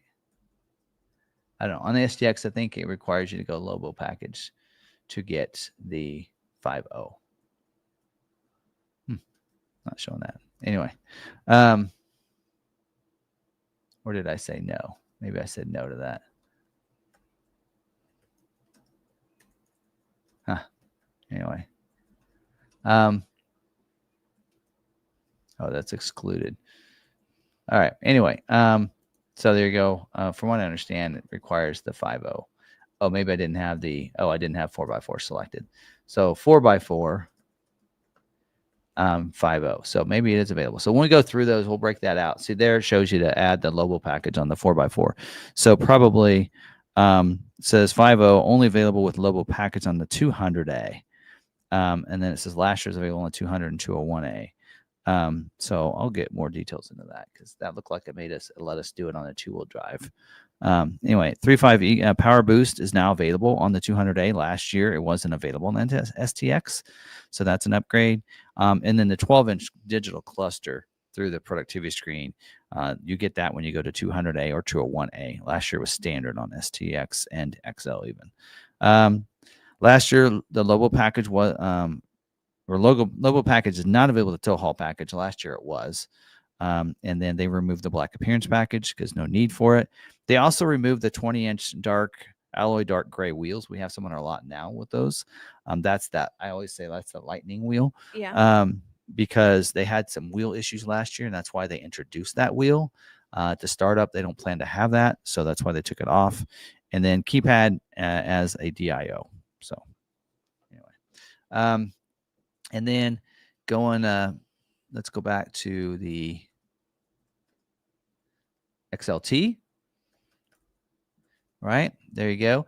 So actually it's not showing this correctly because XLT does not come standard with the chrome bumpers anymore like it did last year. So bumpers are body colored, not chrome on the 200A. So let me make note that they need to fix that on there. That is not going to look right. So they need to fix that. So body colored bumpers, standard equipment instead of the chrome this year. Also, the wheels aren't right either. They're going to be, they removed the 18-inch chrome wheels. And they, I think they're going to be black wheels, or maybe they are going to be, I think they're the alloy wheels, not chrome wheels. Anyway, also then the 12-inch cluster is now standard on 200A. Just like it was last year. So that's not a change for the XLT and above. 3.5 EcoBoost is the standard engine on the 4x4 6.5 foot bed Super Crew. Last year it was a 5.0, but that's now because 5 was more expensive. And I looked at the wrong camera. Every time. They did add a 40-20-40 seat. That's a 10-way power driver seat to the 302A. Because last year it was bucket seats on the 302A. This year that's not standard. It's standard bench seat for the 302A, but you can get the bucket seats. And then the door handles are body colored on the 302A. So they're going to be demolded in black until you go to 302A. There you go. And then they removed the 6-inch angular bright anodized step bar from the 301, 302, and 303A. Now that's part of that chrome package. They added a black platform running boards though that's included on the 302A. So now it's going to you have to add that chrome package. They also removed the 18-inch chrome wheels from the 2-wheel drive. And then they added an 18-inch painted wheel to the 301 and 302A. So if you go 301 or 302A, that's where you're going to get the 18-inch black wheels. And then they added the chrome package that will be standard or included on a 303A, but you can add it to a 301 or 302A to get you what you're seeing here. It's like what was standard equipment last year. So it's not that it's not there. It's just you got to do it a little differently. And I think the reason they did that, because I actually had some people who are like, oh, they don't have a chrome package anymore. I noticed there's no chrome package because it used to be, okay, you got alloy wheels and chrome bumpers, but you didn't get the chrome accents and the chrome door handles and everything. Right. There was a chrome package. So I think they just people thought there wasn't a chrome package, and it was just that it was standard equipment on certain trim levels and certain equipment groups, and they just didn't understand that. So I think that was hard for people. So that's why they kind of brought back that XLT chrome package back to the XLT. So I think that's why they did that. So let's see what else. And then they removed the chrome door handles, exhaust tips, chrome bars on the grill from the 301, 302, and 303 because they come standard. And then they also removed the 20-inch chrome wheels from the 303A package. It's now included in the chrome package. Oh. So on the 303A, the chrome package is standard. So technically they removed the 20-inch wheels, but they didn't really. Right. They just included chrome package is standard equipment on 303A. Just go that route. They also removed the not available on the 157-inch wheelbase for the black appearance package and black appearance package plus. They added body color door handles to the black appearance package and the black appearance package plus. And they added the chrome appearance package to a 301 and 302A as an option. So anyway, we just mentioned that. We just talked about that. They also removed the 18-inch black wheel as an option on the 301 and 302 because it's standard equipment. Right. And then they did add a chrome exhaust tip as a DIO for the 301, 302, and 303. So the chrome exhaust tip isn't part of the chrome, or it is part of the chrome package. But if you don't want the chrome package, but you want that chrome exhaust tip, you can just add it. The dealer can add it for you. So you got to put it on your order. But all right. Lariat changes. There we go. That's what a Lariat's supposed to look like, right? 3.5 EcoBoost is now the standard engine instead of the 3.50 V8, but the 5.0 is an option, just about $150 more. Something that I noticed in the order guide, and the brand manager on the F-150 isn't responding like the Lightning is. The Lightning brand manager has gotten me a lot of answers, but the F-150 is not yet. Still trying to get an answer on this. They removed the 2-speed auto 4x4 with neutral tow from the 500A equipment. It was there last year. It is not there this year. So I don't know if they removed that from the Lariat trim or not. One of the things I didn't notice is if they did remove it, it should be added as an upgrade when you go to like Platinum and King Ranch. It's not listed. Right. So either they removed it from Lariat, but it's not on the other, and they just forgot to add it to the others because the Lariat had it. So again, waiting to get a response back. Removed the power adjustable pedals with memory from a standard Lariat. It is an option now. Actually, they added it to the 501 and 502A. That's what they did. And then they added the 2-wheel drive. We talked about that. And then the black appearance package, except on the 500A, you can get it in the 6.5-foot box now, which I think that's a big that's a big deal because it's a big win. That's what I was looking for, because a lot of people were saying, why can't I get black appearance package with the long bed? And now you can. So that's great. So for those that went with the 5.5, they're kicking themselves now. 25. They did change the 18-inch to a 20-inch black wheel on the black appearance package. So last year you had to go 502A to get the 20-inch black wheels. This year that's going to be standard on all your black appearance packages. Heads-up display is now optional on the 502A instead of being included in the 502A. Again, that was a constraint a lot of last year. So that was just a pain point for Ford, I think. So now they just made it optional. So if you choose it, then there's a constraint. You can just remove it, right? Anyway, keypad entry for the Lariat and above will be a factory option. Still a standalone option, but it's a factory installed option. And it's $400, which I believe means it's going to be integrated into the B-pillar, into the door. So instead of a stick-on, right? So that's the difference. Anytime you see it as a keypad as a DIO for $200 and some, that is going to be a stick-on that the dealer programs and puts on your door. And hopefully they put it level and straight and where you want it. If you see the $400 one, it's a factory option. That will always be the installed one, hardwired in, and it'll be up on the door in that little molding up there. So it'll look right. I did notice on the XLT that there were 2 different ones listed, and I'm wondering if one of them is like body colored, and the other one being the black, depending on it. Because I noticed one, like the 300 and 301A, it's one code, and 302 and 303, it's another. And I'm wondering if it's going to be body colored instead. Yeah, that's my take on that. But King Ranch, talking about that. Right down here. So we got King Ranch. So some things changed on this. Now we have a 600A that's standard. Still have not seen the 2-speed automatic 4x4 added anywhere. They removed the power boards. So like you're seeing here is not correct. So again, that's another thing gotta fix. All right. Doesn't look right. And I know they're going, it even says on there, this is not the actual vehicle, but they removed the power boards. You get 6-inch extended running boards will be standard equipment. And they're probably going to be the marsh gray type of color. Right. I'm assuming. I don't know. It doesn't say that. They also removed the multi-contoured seats as well. It's still going to be in the 601A like it was last year. And so are the power boards, by the way. So if you wanted a 601A and you order a 601A, you'll get the power boards and the multi-contoured seats like you did last year.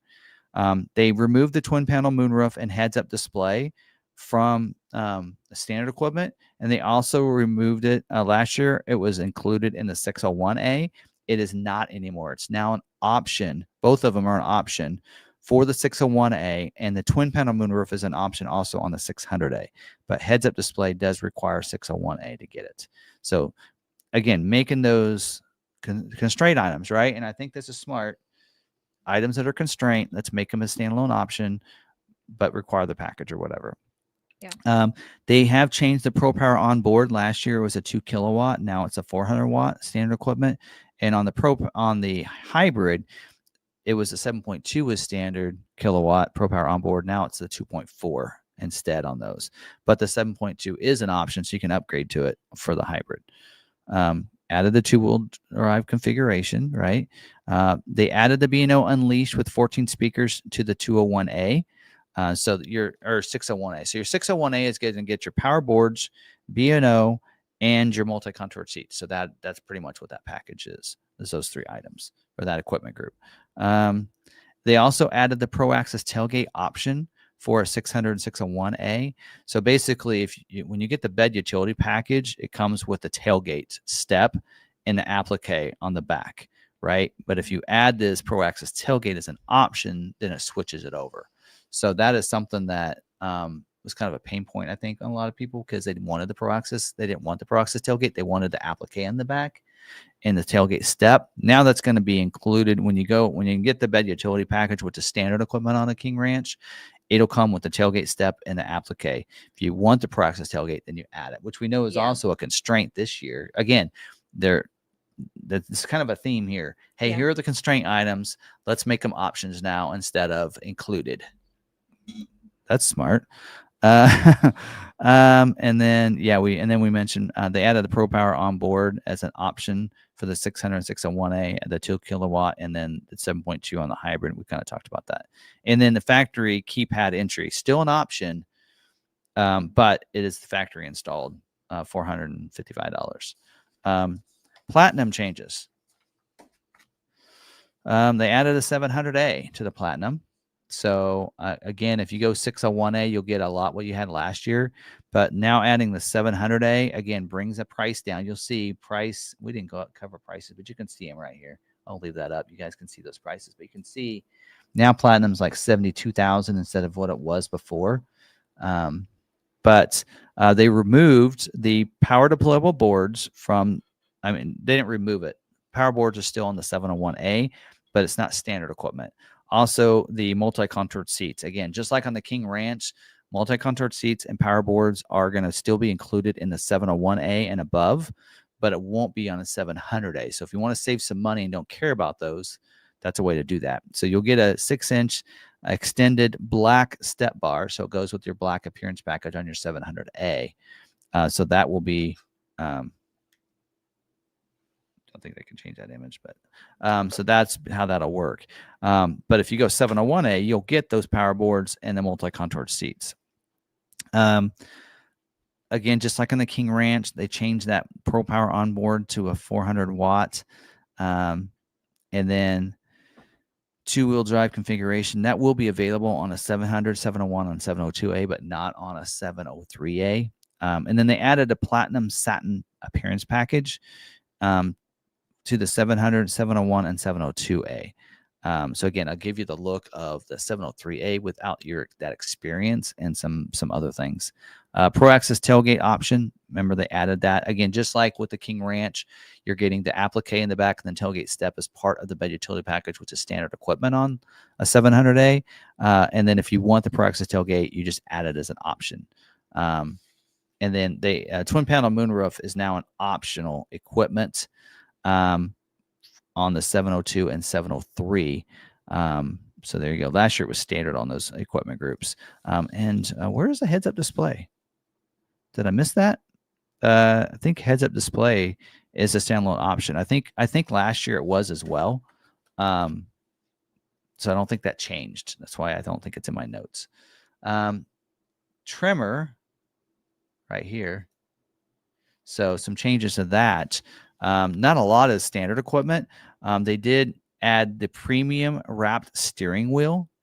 Is standard equipment. Last year you had to go to the 402A to get it. This year it's going to be on the 401A.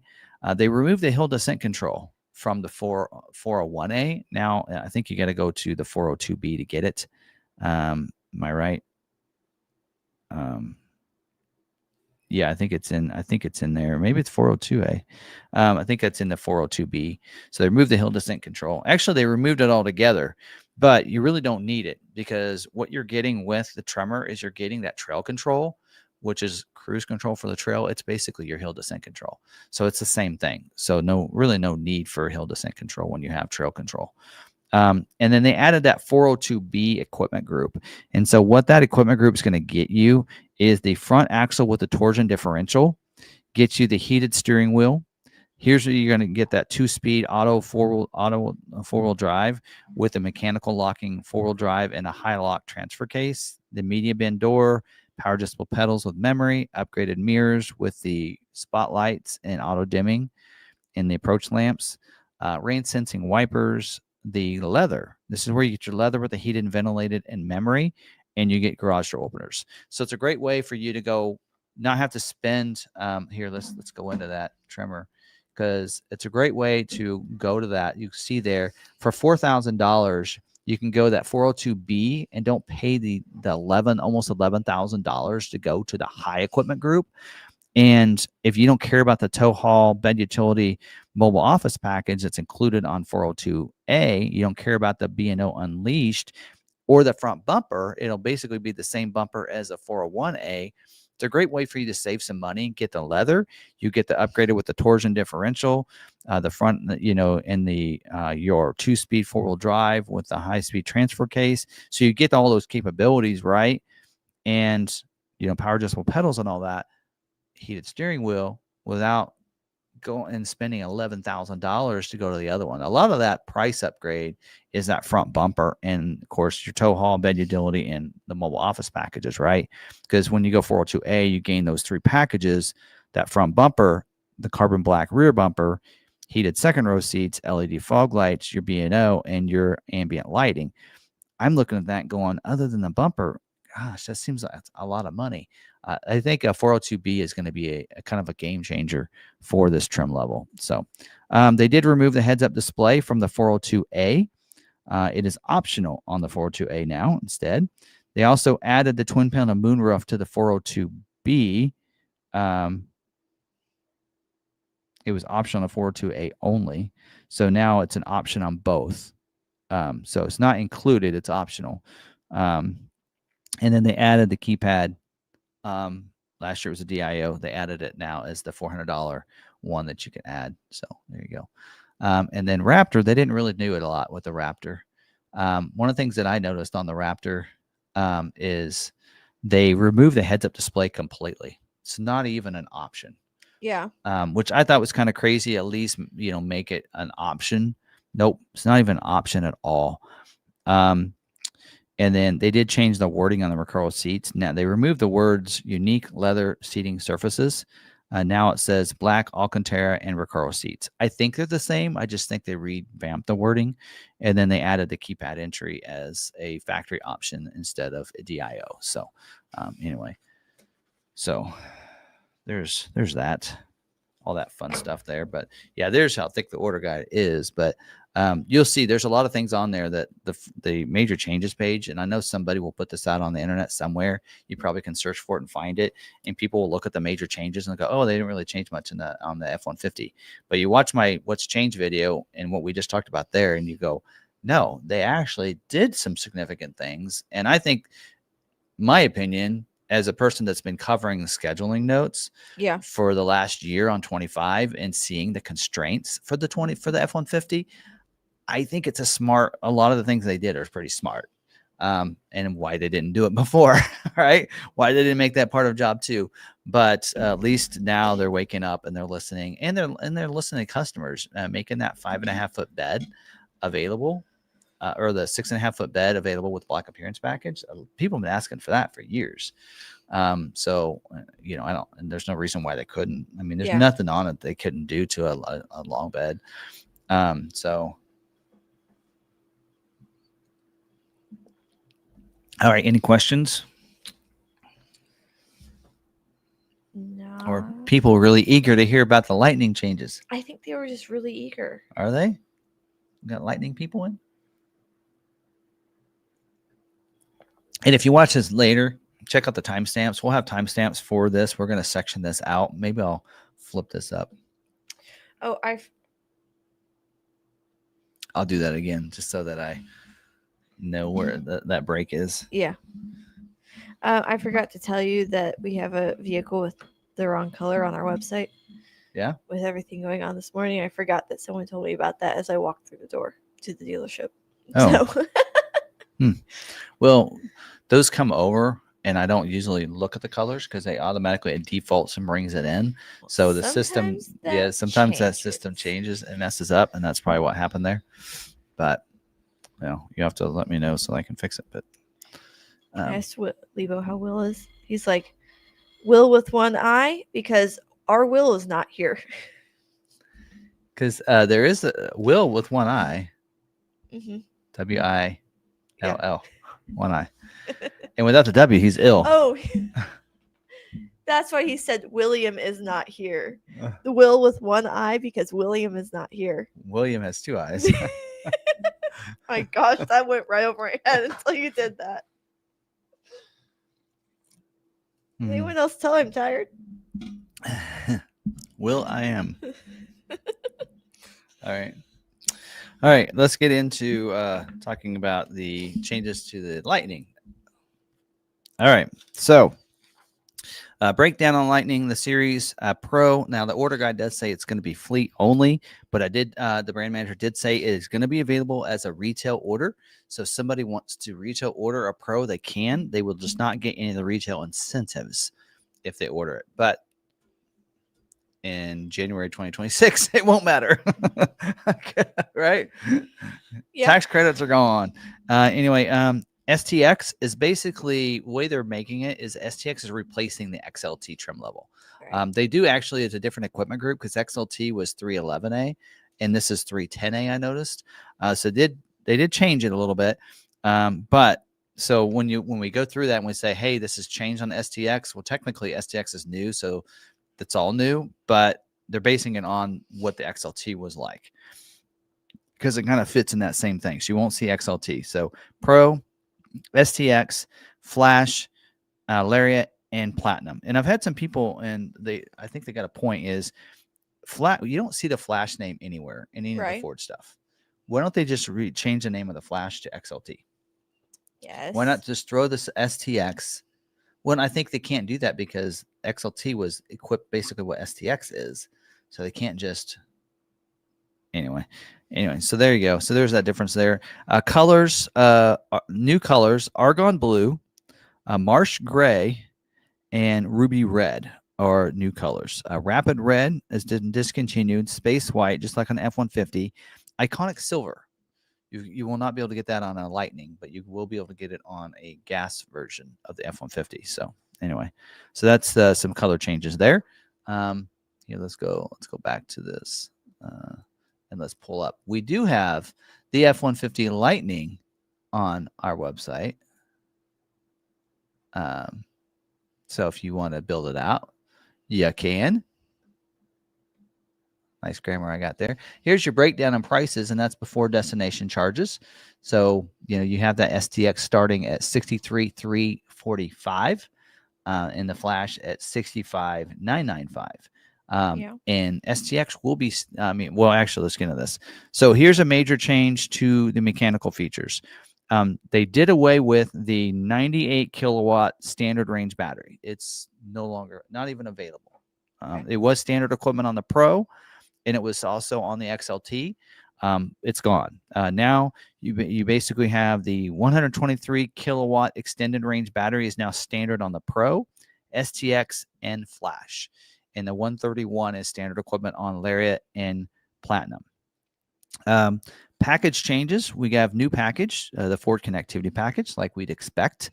It gets you the unlimited Wi-Fi hotspots, connected nav, the audio video streaming, voice assistant, and entertainment. And on the connected nav also includes your EV trip planner and all that kind of stuff there. Ford, and then there will be a Ford connectivity package one-time purchase as an option. You no longer get that from the dealer. You got to order it when you order your vehicle. The Sirius XM 360L 3-year plan, that's going to be an option. And not all these will be an option, all of them. So I'll do breakdown when I go to trim levels. Blue Cruise equipment, there is a 1-year plus 90-day plan that's optional on the Flash instead of standard on the Flash. And so that way, if you want the Flash but you don't care about the Blue Cruise, then you have that. They added a phone as a key package to the STX and the Flash. So we'll talk about that. That was only something you saw on Lariat and Platinum. And so now it's available. And doesn't just include phone as a key, but it includes 3 other features too. Right. And then they deleted the Dark Elements package from the Platinum. So not enough people ordered that. I know that one time they were like desperately saying, "Will you get one? Will you order one?" I'm like, no, we won't. So also something on the functional equipment, the fast charging adapter is now optional on its own. It's separate from the mobile cord. So you have the mobile cord as an optional equipment, and the adapter is optional equipment. They no longer come together in a package. So just so you're aware of that, make sure you know that. Also, they removed the USB-C ports from the frunk. So you still get the 4 outlets in the frunk. They just removed the USB-C ports. Yeah. I'm not sure why, but there you go. All right. Now, talking about the Pro version here. Again, they changed that extended range. Now it's 123 kilowatt. There is no 98. They added the boards to the side. You won't see it on this because last year it didn't have it. This year, they do have the fixed extended running boards as standard equipment on the Pro version. So you'll have that. They removed the evasive steering assist everywhere. So on the Pro version, you got the camera only evasive steering assist. That's gone. The 2 USB ports in the frunk. They added the Ford connectivity package, as I mentioned, and they added as optional equipment the Sirius XM with a 360L 3-year plan. One thing you will not see is the Blue Cruise on here for the Pro. No options for that. And then they did add the number 48 amp single onboard charging. Last year, that wasn't, the amps weren't listed. And people were confused. So they wanted to clarify that and let them know this is a single onboard charging that limits you at 48 amps for your level 2 charging. So a lot of people wanted that 80 amp charger with their free charger, and they didn't get it. And they were really upset. And I'm like, it doesn't matter because your vehicle doesn't.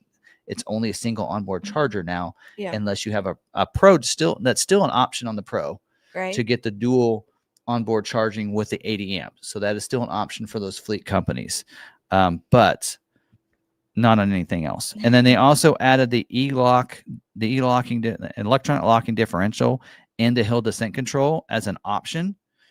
It's not on the Pro version. It's not included on the Max Trailer Tow package. The other ones it will be, and that's where it confused me just a little bit. Yeah. Not on the STX. It's actually that's standard equipment on STX, which we'll get into next. So STX, I don't know if they have it. See if they have. No, they use the same image. All right, I'll get with them on that. All right, see, this is it's a great way for me to test out our website. So STX, I'll get them a marketing image of that. But that STX is pretty cool. If you've seen the marketing stuff on that, I did highlight it in my video on that. But Technically, here are some of the changes from XLT to STX because of the look. You will have an 18-inch matte black painted aluminum wheel, and it looks really sharp. You also have the front grille will have grabber blue accents. I think it really accents the front grille. You do have the unique off-road style running boards. So instead of the extended running boards, like on the XLT, now they'll be those, basically they're the Raptor boards is what I call them. Yeah. The STX graphics on the bedside and the hood, you get, they removed the body colored bumpers. So XLT got body colored bumpers, just like you're seeing here. Right. STX will not. It'll basically get the bumpers the Pro gets. So you'll get which the Pro's not right in here. It's black bumpers, basically. Come on, fix that too. All right. I'm going to just have him watch my video. Anyway. So you'll get the same bumpers as the Pro. So they'll be black. And then you'll also get the, they did remove the body colored. Yeah. Oh, wait. I already mentioned that. Also, they changed, it says push button start is going to be standard equipment. So it was intelligent accents or the intelligent access on an XLT with push button start. And on the STX, it's just push button start. Yeah. I'll tell you how you get the intelligent accents. You can get it. And then they changed the black cloth seats. They're now going to have the grabber blue stitching with the STX on there and everything else like that. So again, these are comparable to what is on from the XLT, right? They added the electronic locking differential and the hill descent control to this because this STX is your off-road version. So I'll get you some images of that.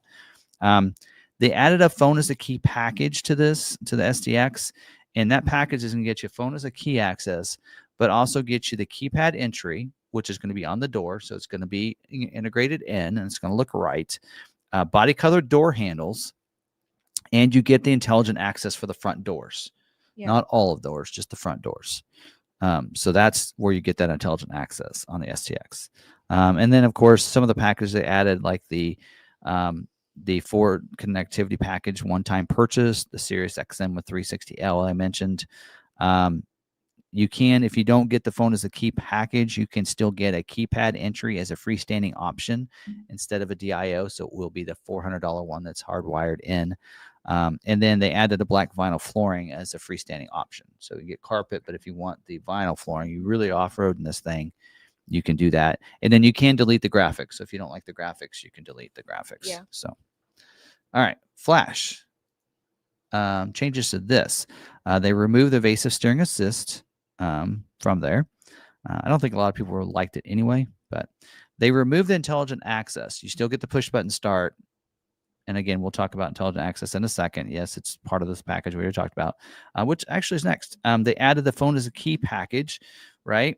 And that gets you the keypad entry and it gets you intelligent access. I thought it got you the body color door handles because it wasn't listed on the flash because XLT got it last year. So it was a little miscommunication on that. But you get body color door handles as standard equipment. And then they added the Blue Cruise to the flash. So you get a Blue Cruise, like a 1-year plan or something, or 90-day, I think is what you get.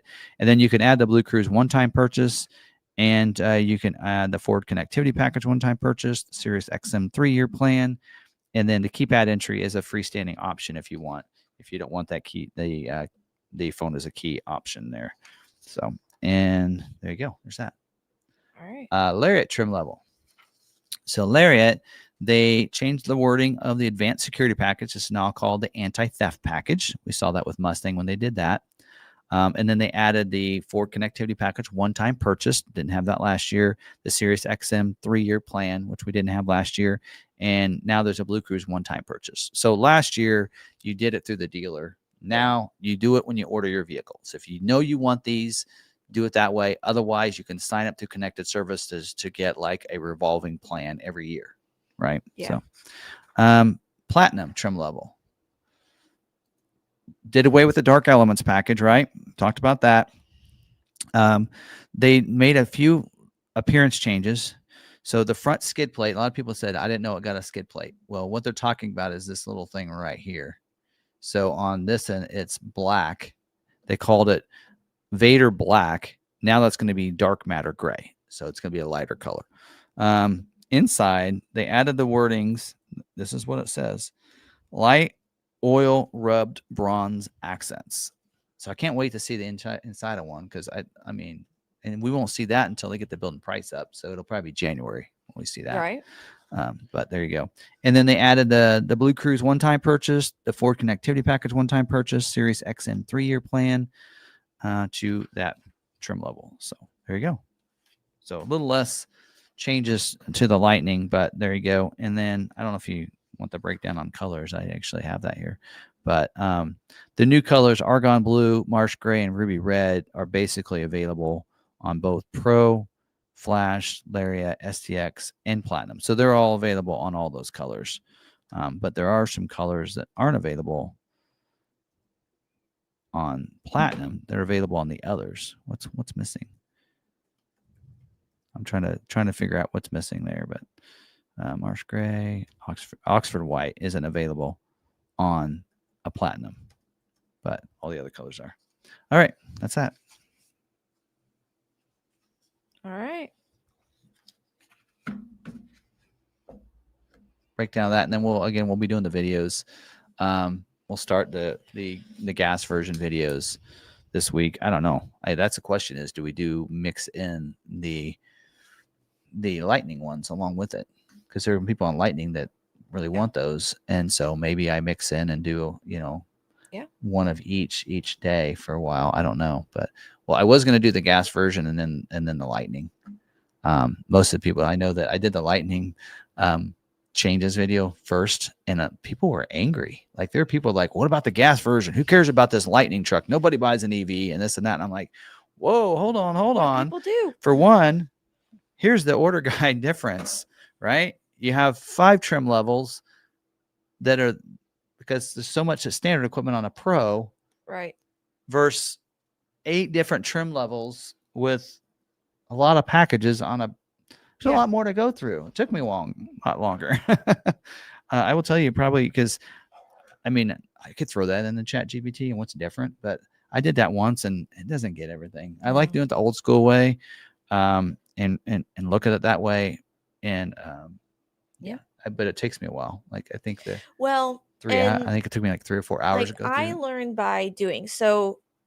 Like, and I really realized this when my teacher was like, okay, everyone gets those note cards, like the little white with lines. Everyone gets one of these note cards, and it's a cheat sheet. You can do front and back. Whatever is on here, you can have as knowledge as a cheat sheet. Yeah, for your test, right? For my test, for my final. This was for a final. Like you could have this note card, one note card, front and back. If you can write teeny, tiny, go for it. If you can read it, So I think I remember this when you were a kid because I remember you writing like on the sides and everything. Yes. So I took that note card. I wrote as small as I could possibly get. And I wrote every single thing down. And I wrote like in every little crevice. And I had like lines separating my information so I didn't get confused. But I used every possible white space front and back. You know what? I used that note card once on the entire 150 question test. I used that note card once, but I went through the information and I wrote it down. You remembered it. You retained it. So then I retained it. Yeah. And I realized that's what you're doing. You go through it. You type it out. You retain it better. Well, I guarantee you, I'm finding things that they totally missed. I mean, right. Hey, Ford, if you're watching this, send me the order guides ahead of time. I'll sign whatever embargo you want, and I'll help you find your errors. Okay, so here's the thing. They have someone that is, it's probably what you have is you have the creators.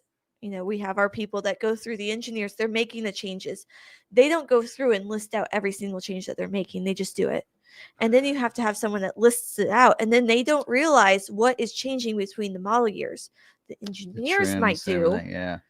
But the people going through the org guides might not realize that this has truly changed for this year. And the way a lot of people may not know this because they don't look at the order guides, or maybe they're not out there and seeing what it looks like on social media. But when you have an order guide, what'll happen is, to make things a little easier, they won't list out like I do this. I do it this way. They'll here's what standard equipment. Here's your like XL trim level, and here's what standard equipment on your XL. And then when you go to the next trim level, what it'll say is, like on this one, this is for Lightning. It'll say you get everything from the Pro version plus these things. And then they'll list out the differences between STX and then the Pro. And these are your upgrades or changes, like your seats are going to be changed or whatever your wheel is going to change. So if it's a change, it'll be on here, or if it's something that the other one doesn't get. Right. And they'll continue that up there. So that's why I think on the F-150 gas version, like that 2-speed 4-wheel drive, that's a man. If they took that away from the Lariat trim, that's why I really need to get the brand manager. I need to talk to him, because I need to know what's availability, because that is kind of a big deal to Lariat. Yeah. Because Lariat always got the 2-speed 4-wheel drive. That's your auto 4x4, by the way, if you're curious on what that means. But that is there are people that like that. And it's got to be available. I mean, if you're going to have it on the Tremor, I'd assume it's at least on your Platinum and King Ranch. But because, let's say maybe they decided it's not on the Lariat, you have to, or you go to the 502A to get it, whatever. And that's fine.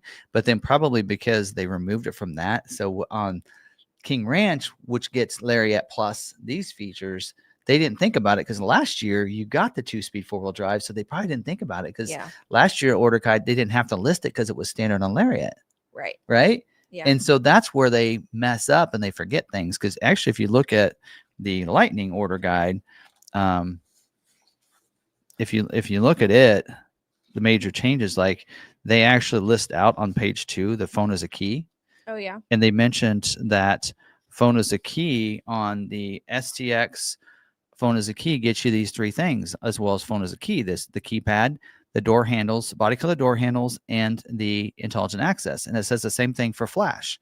Well, a flash comes standard with body color door handles. So technically you don't get that. And so, and it does. But then if you look at the page on the order guide where that's within that trim level, because this is just the major changes on that one, when you look at flash, it only says it gets the keypad. It doesn't mention the intelligent access, but it doesn't mention the standard equipment. So I'm like, so what is it? Right. Well, and then when you go to Lariat trim, it doesn't mention intelligent access, because the flash got it last year, but not this year. You had to get on this package. So they forgot to add it to Lariat, because and that's where they confirmed, the brand manager confirmed with me is, it's intelligent access is standard equipment on Lariat and Platinum, and it's included in phone as a key for both the flash and the STX. Great. Now I know. But it's wrong on here. Mm-hmm. So they've got to update that in order and get that right. And then like this, they don't body color door handles standard equipment on that. So that made sense. So both the phone is the key they'll get these features, but it's how they get it. Right. Right. Their standard equipment, whatever. Anyway. So that's my OCD, my little, knowing that, because, to be honest, we know order guide's not available, or the build and price isn't available. Right. So, and to be honest, half the time at the beginning, it's wrong there too. Yeah. Because they're using this. And if this is wrong, then more than likely it's wrong on build and price until they get it fixed. And that might be another reason why they do it, because they know they're going to have some mistakes and some errors. Well, if they use the same company we did, they just need to give it to me. Give it to somebody that's just like totally like very analytical, like I am, and let me go through it. Outside eyes, like someone that's not in there day to day, that's just there. Someone that does just order guides. What's funny, because that's your specialty, is going through the order guide, breaking it down. Like find someone like that to go through these. Yep. What's probably funny is probably on the F-150. Lariat probably does get the 2-speed 4-wheel drive. It's just somebody messed up and inadvertently took it off, because they switched the motor. The standard motor is no longer the 5.0, but it's 3.5. So it could have been one of those things where they like accidentally removed it. Yeah. Yeah. There you go. No questions? We have, would McArthur go under invoice pricing on 2026 Lightning STX? Under invoice, so lose money? I don't know. Well, technically, if you finance with us, we are $1,000 below invoice. Yep. There's a way of doing it. And then, of course, any incentives are available. Yeah. So if they do something, because I think Ford will on your EVs since there's tax credits not there, I think you're gonna see some major rebates on some of these vehicles. You know, because I mean, look at an STX versus a gas STX. A gas STX is $50,000. Right. That's 63. That's a big jump. Big Right. jump. So, but when there's $7,500 tax credit, now you're closer. Now we're talking, right? Yeah. But I don't know. But yeah. I mean, yeah, we're going to be invoice minus $1,000 if you finance with this. So, all right. What's the best Ford? I think that is a Bronco. preference. That's a preference question. You're gonna say Bronco. Oh, you need to tow 10,000 pounds? Then it's not a Bronco. You want a good family car? C-Max. Right. I like my C-Max. You They know, don't make a C-Max anymore, sir. it's still a if we're great Ford. If we're talking It's about, still a wonderful Ford. yeah, but if you're wanting to buy a new vehicle, you can't get a He C-Max. didn't say that. He said, "What's the best Ford?" I know. Well, in that case, a 19. You know, I fit everything I needed for the show into the trunk of my C-Max this weekend. Everything. My little C-Max fit everything. Maverick is good. Yes. Depends on your needs, I guess. It depends on your needs. It depends on your Family. circumstance. For your mom, Expedition, right? Yes, because she has grandkids. She has one in a wheelchair. We have one in a I don't wheelchair. think we can get all 4 grandkids in a Bronco. Nope. You know, I have the C-Max, but then we also have a Fusion. You know, that'd be fun to put some seats in the back of the Bronco, in the back where that thing slides out. We could just slide them back. You've seen that, right? No, there's a vintage Bronco out there with 6 car seats in it on a slide-out tray. It's amazing. Yeah, I remember that. Yeah, 1,700. My daycare joked we had hail, and I parked it. She's like, "Ready for a new car?" I was like, "Don't even joke about that. You can't find a C-Max. You can't get them new. Like, C-Max is hard to find. We have a low mileage, pretty good condition. No, we don't joke about my C-Max." Oh yeah. So, see, that's the thing. That's the thing about having a Bronco, is that if I get hail, I got a claw. I have a soft top, so I don't have to worry about the top getting damaged. See, my circumstance is it rips right through it, but I have a backup top. Like, we don't want to buy new because then we have a payment, right? We also would have to pay higher tax, higher, higher tax, higher registration each year, higher insurance. Sticking with an older vehicle is better for our situation right now. So I think it's just situational and what your preference is. My husband would say Mustang is the best. GTD. So and kind of going back, just to kind of end this, feel free to use our build and price. I mean, there are other dealers that use this company, but we got more leads than any other dealer with it, using it for when Expedition and Maverick launched. But it is in here. Go ahead and use it. I do encourage you though, that if you are going to and you fill this out, you start building this out, right?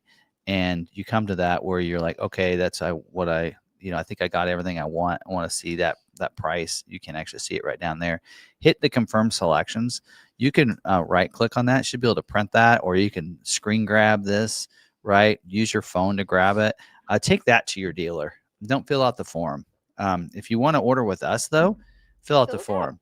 Go ahead and fill out the form. But I'm going to tell you, if you fill out the form, you're going to get, I have a process, just like with anything. I actually set the schedule and the follow-up plan for my business development center. So if you send a lead, you're going to get an email, phone call the first day, probably 2 emails. You're going to get an email, phone call the second day. You're going to, I can tell you, you're going to get about 10 to 15 touch points I call them touch points, phone calls, email, or whatever. If you submit one of those, they're going to call you and follow up. That is their job, and they will get in trouble if they don't. So, if you want Even that, if you say don't contact me, they still have to contact you at least once. Yep. Anyway, just say no. But if you are wanting to do it just to get some information to take to your Just local don't fill out dealer, the form. just go ahead and screen grab that or right click. You should be able to print it. Do that instead. So I just that'll save you a little bit of Yes. phone calls and emails. Yep. But if you do, you're in our system and you might get all kinds of other Yep. follow up. All right, I had 2 other questions that don't pertain to what we were talking about. Okay. Are we in the Q&A? No, we can be. All right. So, do you still like your 3W formats? I like the flaps for the cargo area. Backrests are a genius idea. Mm-hmm. Yeah, I am. I mean, those are the new ones you got, right? Yeah, the new ones I got. I wish they made them for my C-Max. They are nice. I really do like how they conform. And I mean, the deal is going through today. What you get 35% off with my code. I think I left it into this. It is in the description of this video. Also to my Linktree account, Linktree/Ford Video Guy. Mm-hmm. It's in there as well as the Electron link. But right now it's 35% off. You get an extra 5% using my code. It's 30% on their website. Otherwise, that's a great deal. It goes through today. Funny thing, my ad for today for our live stream is shop Husky liners. Don't go shop the Husky liners. But I will say, I really nice. Somebody said that. I think it's LazFit. Theirs look identical to 3W. So I was researching. I said, well, which came first, 3W or them? The business of the companies were both created the exact same year. Interesting. So it makes me wonder whether or not they're the same company or something. I don't know. Maybe. Anyway, but I do like them. And I like comparatively, I don't remember what ones I had. I think they're the Roush ones. And I will tell you, one of the things that I didn't like about the Roush ones I had was they go in there, and you can see it on the Roush ones that we get now with our F-150s, is that door seal plate sits there. Here, take this off. Sorry. The door sill plate kind of sits there, and the Roush ones would kind of go over the door sill plate like that and kind of cover it so you didn't get stuff down in there. Well, when you get in, if you sometimes you barely get in or whatever, you hit that and they would start bending up. They'd start bending up. The three W's sits right under right against that door sill plate, but underneath, and I don't get that. And I feel like it's not moving. I know the Roush I had for a long time, so I got to give it some time to see if it's going to move too. But man, I do really like them. And I do like what they go on the backrest too. So anyway, but there you go. Do you guys like the Lightning? I drove one. I liked it. Oh, I really do. absolutely love it. Yeah. And I guess, and like I say, it's it's not for everybody, but I really liked it. The truck. I didn't like my payments after a while. So that was early on, and when it was a little more expensive than it is now. I will say I like the Lightning because I've been in it for multiple different trips. My husband does not. Even though he's like, we need a truck, we need a truck, we need a truck. He will never buy an EV just because in his mind, EVs make the trip longer. But he's from a standpoint of he's waiting for me to get home from our trips and we have to stop and charge. He's like, it's taking longer. Why aren't you home now? So I would say that it probably could pull that trailer. The difference is it will use more energy. So all vehicles need some sort of way to provide. He's talking about Maverick on that, by the way. Are you sure? Because it was right after that he asked Lightning. He had asked if people like Maverick, and someone's like, can it pull a 26-foot trailer? And he replied with that. Oh, okay. All right. Well, so yeah, I mean, they all have their limits. I mean, you got to remember, a Maverick isn't built on. It's not body on frame, right? It's unibody, so it's going to be limited to 4,000 pound towing, right? Will it pull my little camper? Yeah. 4K tow package, not a problem. Even without it, I could pull my little camper. So I guess it depends on what you're pulling, right? But the Lightning, towing capability wise, will tow as if you want to compare it to regular F-150 is comparable.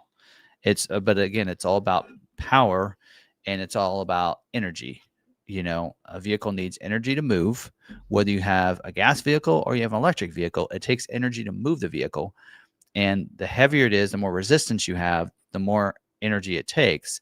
And even I learned a lot about it because it made a big difference when I got to drive an electric vehicle for a while, for a year, and I still have the Mach-E, right? So when the Bronco, I started realizing and seeing the effects. It wasn't surprised to me and a shock to me of how worse my gas mileage was with my camper. Right. Or when I'm coming down from Colorado into Kansas, that's flat, and you realize that we are at 1,000 feet, right? Our elevation is 1,000 feet, and Colorado we were at is 9,000 feet. Yeah. Right. So even in Lyman, you're coming downhill all the way. And so I only had to stop for gas twice, but going there, right, or I had to stop 3 times, right? I mean, or whatever. So you realize actually I only stopped once. We left Buena Vista and we didn't stop until we got to Colby, coming out of Colorado. That makes sense. We went 5 hours on one tank of gas. I'd say you're still going down until about Lyman or a little bit after. And if you have the wind behind you and you're going downhill, like that one time, I was shocked that we got all the way to Colorado or Colby. But that's a huge difference, and you realize that again, draft, and you also realize how much the difference, because when I went to Colorado, I was in a hurry. I was going 84 miles an hour on the way there. And we had to stop more often for gas because we were going uphill in 84 versus when I go with even when I was going 80, I realized just how much difference it is. And of course you learn that with an EV real fast, that speed kills your range. So, but if you F-150, do the same thing. Drive an F-150 gas vehicle at 84 miles an hour versus 75 and see how much better gas mileage and how much further you get in a gas vehicle.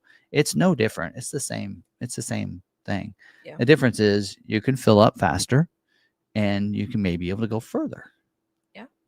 But and again, it just depends on what it is. So, I mean, it's, I don't know.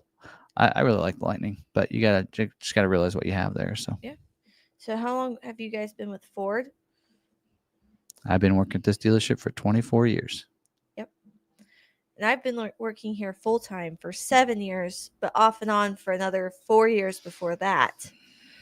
And I've been coming around here since I was 6. 24 years in sales. So I, of course, started here as a salesperson, and then I'm the one that started our internet department 23 years ago. So he's my dad, so I've been coming out here since he started here. So, anyway, been with the same dealership the whole time. Yep. Anyway, tells you, I like to say that about companies. It tells you the value of a company, how long you see the employees stay. Lebo's been here for 15. So that tells you how they treat their employees and how their employees then will treat their customers. Yep. So I think it tells you how the employees are able to treat their customers based on what is going on with management. Yeah. Well, a while back when we had Ford they had a dealers could go through some training, and they always said that customers are as happy as the salespeople that are taking care of them, and they're as happy as the management and how they treat them. So it trickles down from management on down. So if managers are leaders in treating their employees well, they're going to treat the customers well, and the customers are going to be happy. So, what's intelligent access?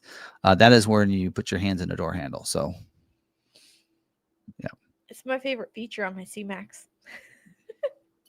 So, with the key fob in your pocket, you don't have to get it out and then put your hands in a door handle. I never pull out my key. Yeah. And then I drive Lebo's Fusion and I have to pull out the key. Yeah. I don't like it. Yeah, sometimes I throw these phrases out. Now, when I do my breakdown videos of each trim level, I'll explain a little bit more. I just had so much info and I didn't want to bore you guys too much. So some of the things I go over and I don't maybe clarify what some of that stuff is, like evasive steering assist. Some people may not realize that. I didn't realize. Did you know what the difference between the blind spot assist and the bliss system is? Mm-hmm. You didn't know the difference, or you're waiting for me to tell you? Which ones were they? Blind spot assist versus blind spot monitoring system. It's been a while since I've done some editing to your videos. So this is actually a new feature. So okay. So no. So it's fairly new within the last couple of years, and I had to look it up myself. I need to edit your videos. So so the blind spot monitoring system will monitor vehicles in your blind spot and put that light in the corner of the mirror. You have your turn signal on, it'll blink, right? But it still will allow you to leave your lane if you want to, right? Well, the blind spot assist is going to do is it's kind of like the lane keeping system. You know how when you have that on and you try to go over the line, it won't it won't let you, and you got to like force it. That's what blind spot assist does. So if there's actually physically someone in that lane in your blind spot and you try to go over, it'll try to resist you going over the line. That would have helped when I was learning to drive. That would have been nice, right? And then the exit warning, you know what that is on the vehicle? Now that's coming out, becoming almost standard on about any vehicle anymore. I feel like that is when you're getting out of the vehicle, it tells you there's kids in the back. So no, there is that is the kids in that were occupant alert. But no, that is we saw introduced on the Mustang a couple of years ago. And so basically, once you shut the vehicle off, it's actively still using the BLIS system, the blind spot information system. So if a bicycle or pedestrian is going by, you don't open your door on them, right? So it's going to alert you. So if there's someone going by, and it does this for up to 3 minutes after you shut the vehicle off, it's activated. Interesting. And so it'll stay on. So if there's somebody coming by and you're about ready to open the door, it'll actually use the BLIS, ding, ding. And it'll ding and let you know that there's someone there not to open your door. So again, Mustang was the first one they introduced this on, I think 25 model year or 24, but now you're seeing that on a lot of vehicles now. So yeah. All right. Kind of reminds me of what is it? The backup warning where people are walking. When you're backing up out of a parking spot and people walk by, it alerts you. Reverse brake assist. Reverse brake assist. Yeah. It's basically like pre-collision assist, right? And with the forward collision warning, the pedestrian detection does in the front, that does it to the back. Yeah. All right. What car would you recommend for someone who's happy with a hybrid Maverick but doesn't need a truck bed anymore? Wants a car with same ride height and also a hybrid? I would usually say Escape. Or Bronco Sport. Or Bronco Sport, yes. Well, one or the other. Bronco Sport doesn't have a hybrid. No, it doesn't. He wants hybrid. Escape. So Escape would be it, but they're discontinuing. Stay in a Maverick. You get the bed if you need it. Otherwise, it's not there. Put a bed cover on it, and now you get a trunk. Big one. That's what I kept saying. I put a truck bed, or I put a cover on mine, and I was like, now I got a trunk. So we started we took some of the takeoff trimmer wheels on for our trimmer R package on those trimmers. So we took the trimmer wheels and we put them on a build on an STX truck. And then we put those Rough Country boards on them. And those Rough Country is making some good stuff right now. I got to tell you, but they're like a textured board that almost is, like the Raptor boards. And I don't know what they cost, but we're going to need to do a video on that because they're putting those on those builds. They're called they're textured like the Raptor. Off-road. Yeah, a little bit. Not as aggressively. Like, the Raptor ones. I have to check them out because I have a problem with Raptor boards and how rough they are. Because I am short. I'm 5'4". Not as short as some, but I'm short. And so coming out of that vehicle, when I'm coming out of a truck, I almost like hop out, like turn both legs forward, and I hop out or slide out of the vehicle.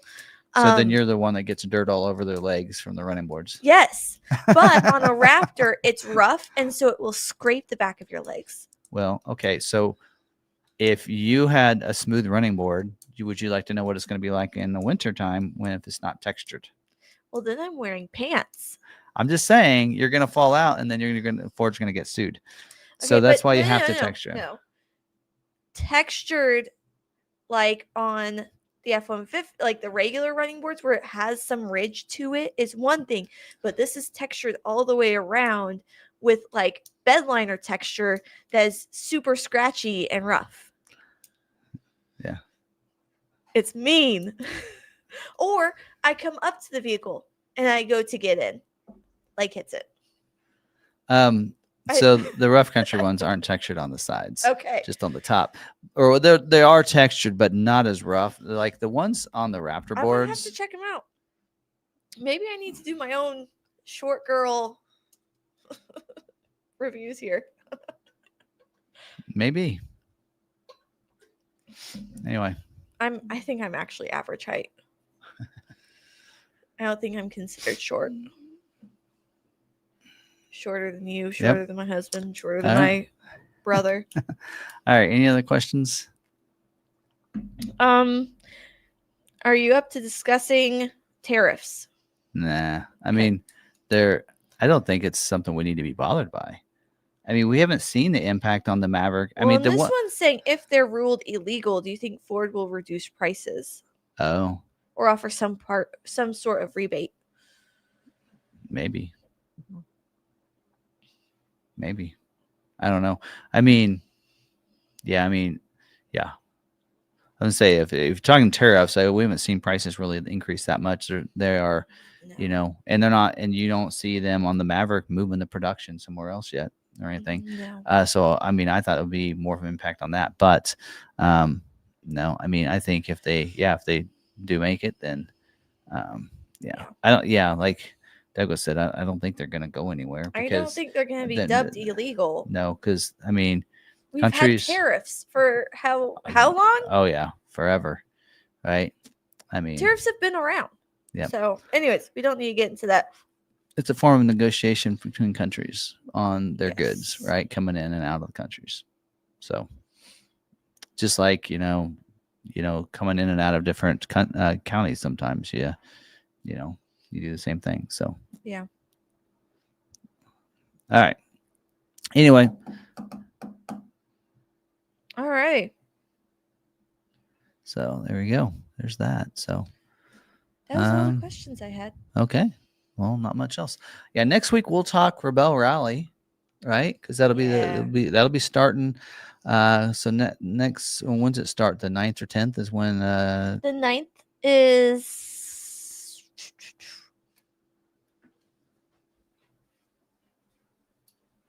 Anyway, but yeah, we'll talk Rebel Rally next week is kind of a prequel. We'll talk about the Ford teams that are in there. And Ford, actually, I saw a post the other day that not only do they have like five teams that are like full Ford racing teams, but they're also saying this is the first time that they have like 13 or something teams that they're actually part of their grassroots program. Oh yeah, that they're helping sponsor. And so they may not get 100%, funded like the others or get a Ford vehicle to drive. They're driving their own vehicle, but they're helping with some of the costs. So this is going to be big. So anyway, Ford's got a lot of teams in. So, all right, I have it here. The 8th is tech inspection. The 9th is test day. So that's not an official run day, but they do, go out that day. So the 9th is, they go out. That's where they set the determining. Yes. So they go out that day. And that's test day to determine how they start their starting position. And that's the day your one on Emily's going live. Yes. Cool. So, yep. All right. So yeah. So then we'll be if we talk about it next week, it'll be the day before they do tech inspection. Yeah. That's where it really gets started. So yeah, that'd be perfect. And then we'll go do the digital live stream the week after, and then that weekend we'll be at the finish line, and then the next week we'll be able to be back from that and talk about it. So we'll talk Rebel Rally the 7th and then the 21st again. So yeah. Yep. And I mean, we could. I mean, to be honest, we could take a break from it and do Rebel Rally here and talk Bronco and some of Yeah. those vehicles there, like we did this week. If we did the 28th, we might be able to get someone on. Yeah, we might be able to get some people. So we might look at that because a lot of them need a little break after that, little right. So, Well, but that especially might when be you something to talk consider about. how much media is going to be at the finish line, how many people are going to be at the finish line. They get, not only are they coming off of a 10-day intensive rally, they're also coming into a media storm of people. So then they need some time to decompress. Well, what we could do is we could talk about. We could still do. We'll see how things go, but we could still do Rebel Rally like recap, and then the week and then not really cover necessarily like we did here with the F-150. We could do that with those models, but we could over time, the next several weeks, kind of break down each model instead of doing it like I did with all one week. Yeah. We could cover like Bronco Sport, and then we could cover like Ranger and a mach-e or something. So this anyway. is my big. We do mach-e. Usually is in a well-visited live stream when we talk EV only. So we need to combine that with Bronco because Bronco gets visited very well. Yeah. Anyway, I give love to all of them. You do, but not everyone else. I don't know. Would you just? I don't know. Anyway, and EVs are just fun to drive. Just go drive one, and they are fun to drive, especially if it's a Ford EV. They're just fun to drive. Just the natural acceleration, quiet, just how well they just respond and everything. I mean, I don't know. And for people that's their daily driver, like Jeff, I mean, he drove like a week, 2 weeks without charging. Yeah. Right. And I mean, of course, I've said Kansas that it's a little different, but I've said that if we could, we would have an EV or a plug-in hybrid. That would be our daily driver. We would drive to and from things, and that there's some people around that I was talking to the other day that they said they should just do away with plug-in altogether because people don't understand it. And I'm like, well, we just need to make people understand it. Put more information out there. Yeah. Educate. Well, just like EV, not enough people know enough about EV that they just want to badmouth it and think it's just the worst thing in the world, but it's not. No, and if it's not for you, it's not for you. You know, one of the things that I heard somewhere, Jeff and I were talking about this. If you had actually, let's say this was turned around, let's say back in 1920. Our option was our only option was electric, and now we were trying to force gas. We would all think we're crazy. So wait a minute, we're supposed to take a vehicle that now we can't charge at home, and we have to go somewhere else to get gas. And the infrastructure for gas wouldn't be there. Yeah. That it would be few and far between on where you can get your gas. So let's say it was flipped. Yeah. And we had chargers everywhere. Because if that was our only source and that's the way it was, we would have chargers everywhere. There would be all these chargers already. The infrastructure would be in place. Yeah. So it could really easily have been flipped. You have to, and most of us weren't there when vehicles were coming into the scheme of things. Most of us were not around when those were being I wasn't. Neither of us were around. I wasn't. When you'd have to be 100 years old to remember that. Right. When they were being introduced. Yeah. Like, we don't realize how few and far between gas was. Most likely, you had to find gas somewhere else. You know, it was. There are a lot of people that didn't have it unless they lived in big cities. Right. And so, your small towns. Like now with EV. Right. Yes. So it's all about the culture. And if we flip the culture and put out the infrastructure to have chargers in every gas stop, rest stop, every stop along the highway, the infrastructure would be there. Yeah. It would be okay. I think at this point that a lot of people, it's how long it takes to charge. But there are a lot of people, like I've shocked people and they're like, so how long does it take to charge? And I said, usually like 20 minutes, 15, 20 minutes. I was like, and if you actually think about it, like a lot of times, like when we go on a trip with the Bronco, I'm like, okay, I want to try to chip away at the time that, like, hey, it's saying it's going to take us 8 hours to get there. And I'm like, well, it's probably going to be 9 because I'm going to stop for gas here. That'll take me 15 minutes. I'm going to stop, for Bathroom food break, here. yeah. It's going to take me 20 minutes or 30 minutes. And so usually when we went to Colorado, it was a 9-hour drive when it says the GPS said 8. Well, you think about it, if you go up to some place to go charge, you plug in right away, start charging, and then you go to your bathroom, you go and get your drink, go get your snacks, right? That usually take you 10 minutes. If you're waiting on a Starbucks drink at Colby, right? It's a 5-minute wait. All of a sudden now you're 15 minutes, 20 minutes, and you're charged. Here's the other thing. You can plug in your vehicle and leave. You don't have to stay by your vehicle. You can plug in your vehicle, walk in, and go. Can you do that with a gas vehicle?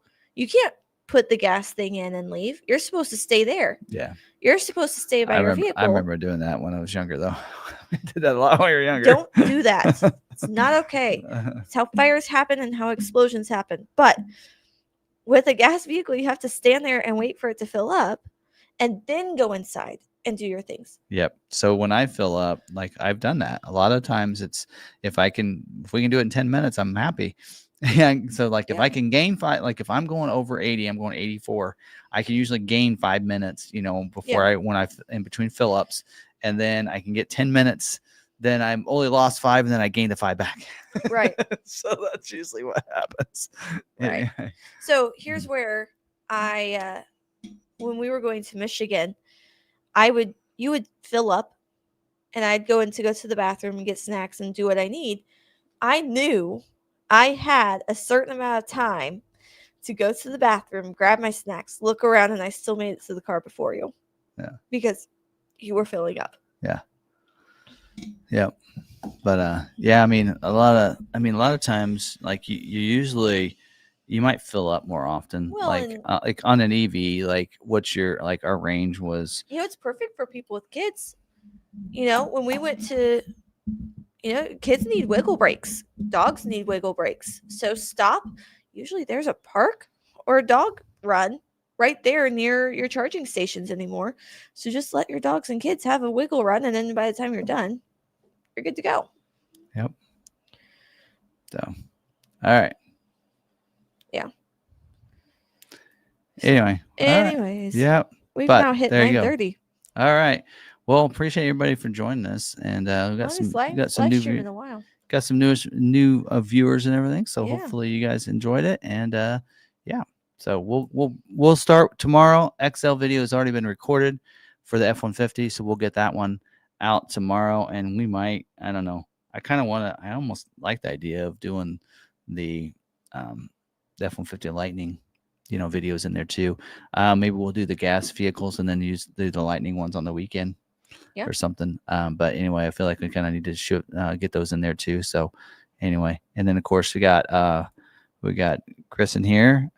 So thanks for joining us, Chris. And I was hoping you kind of would watch the video on the changes and everything. So some of those are kind of a surprise to me, but yeah, there you go. So hopefully you got some information that you can use. I know, check out his podcast, and I think Wednesday nights is when they're live. So check that out. I need to switch over and be logged in. I started doing it as I started following these channels under my Law McArthur, because I like to stay logged in as Law McArthur so I can respond to comments faster. But I need to make sure that they're all subscribed to then all the channels, so I don't miss any of these videos and live streams. But there you go. Yep. Anyway. All right. I had a wonderful idea that I need to discuss with you when we get off the air. All righty.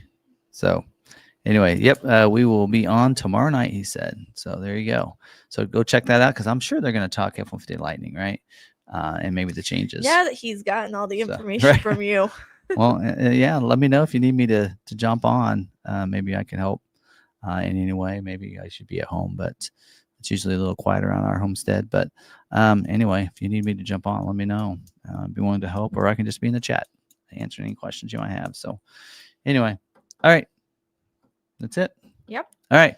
Well, thanks everybody for joining us. I think earlier we saw Doug that says it's Be Kind time. Yep. Now it's Be Kind time. So thanks everybody for joining us tonight. Stay positive, be kind to one another, and be kind to yourself. Thanks for watching. Bye. Bye.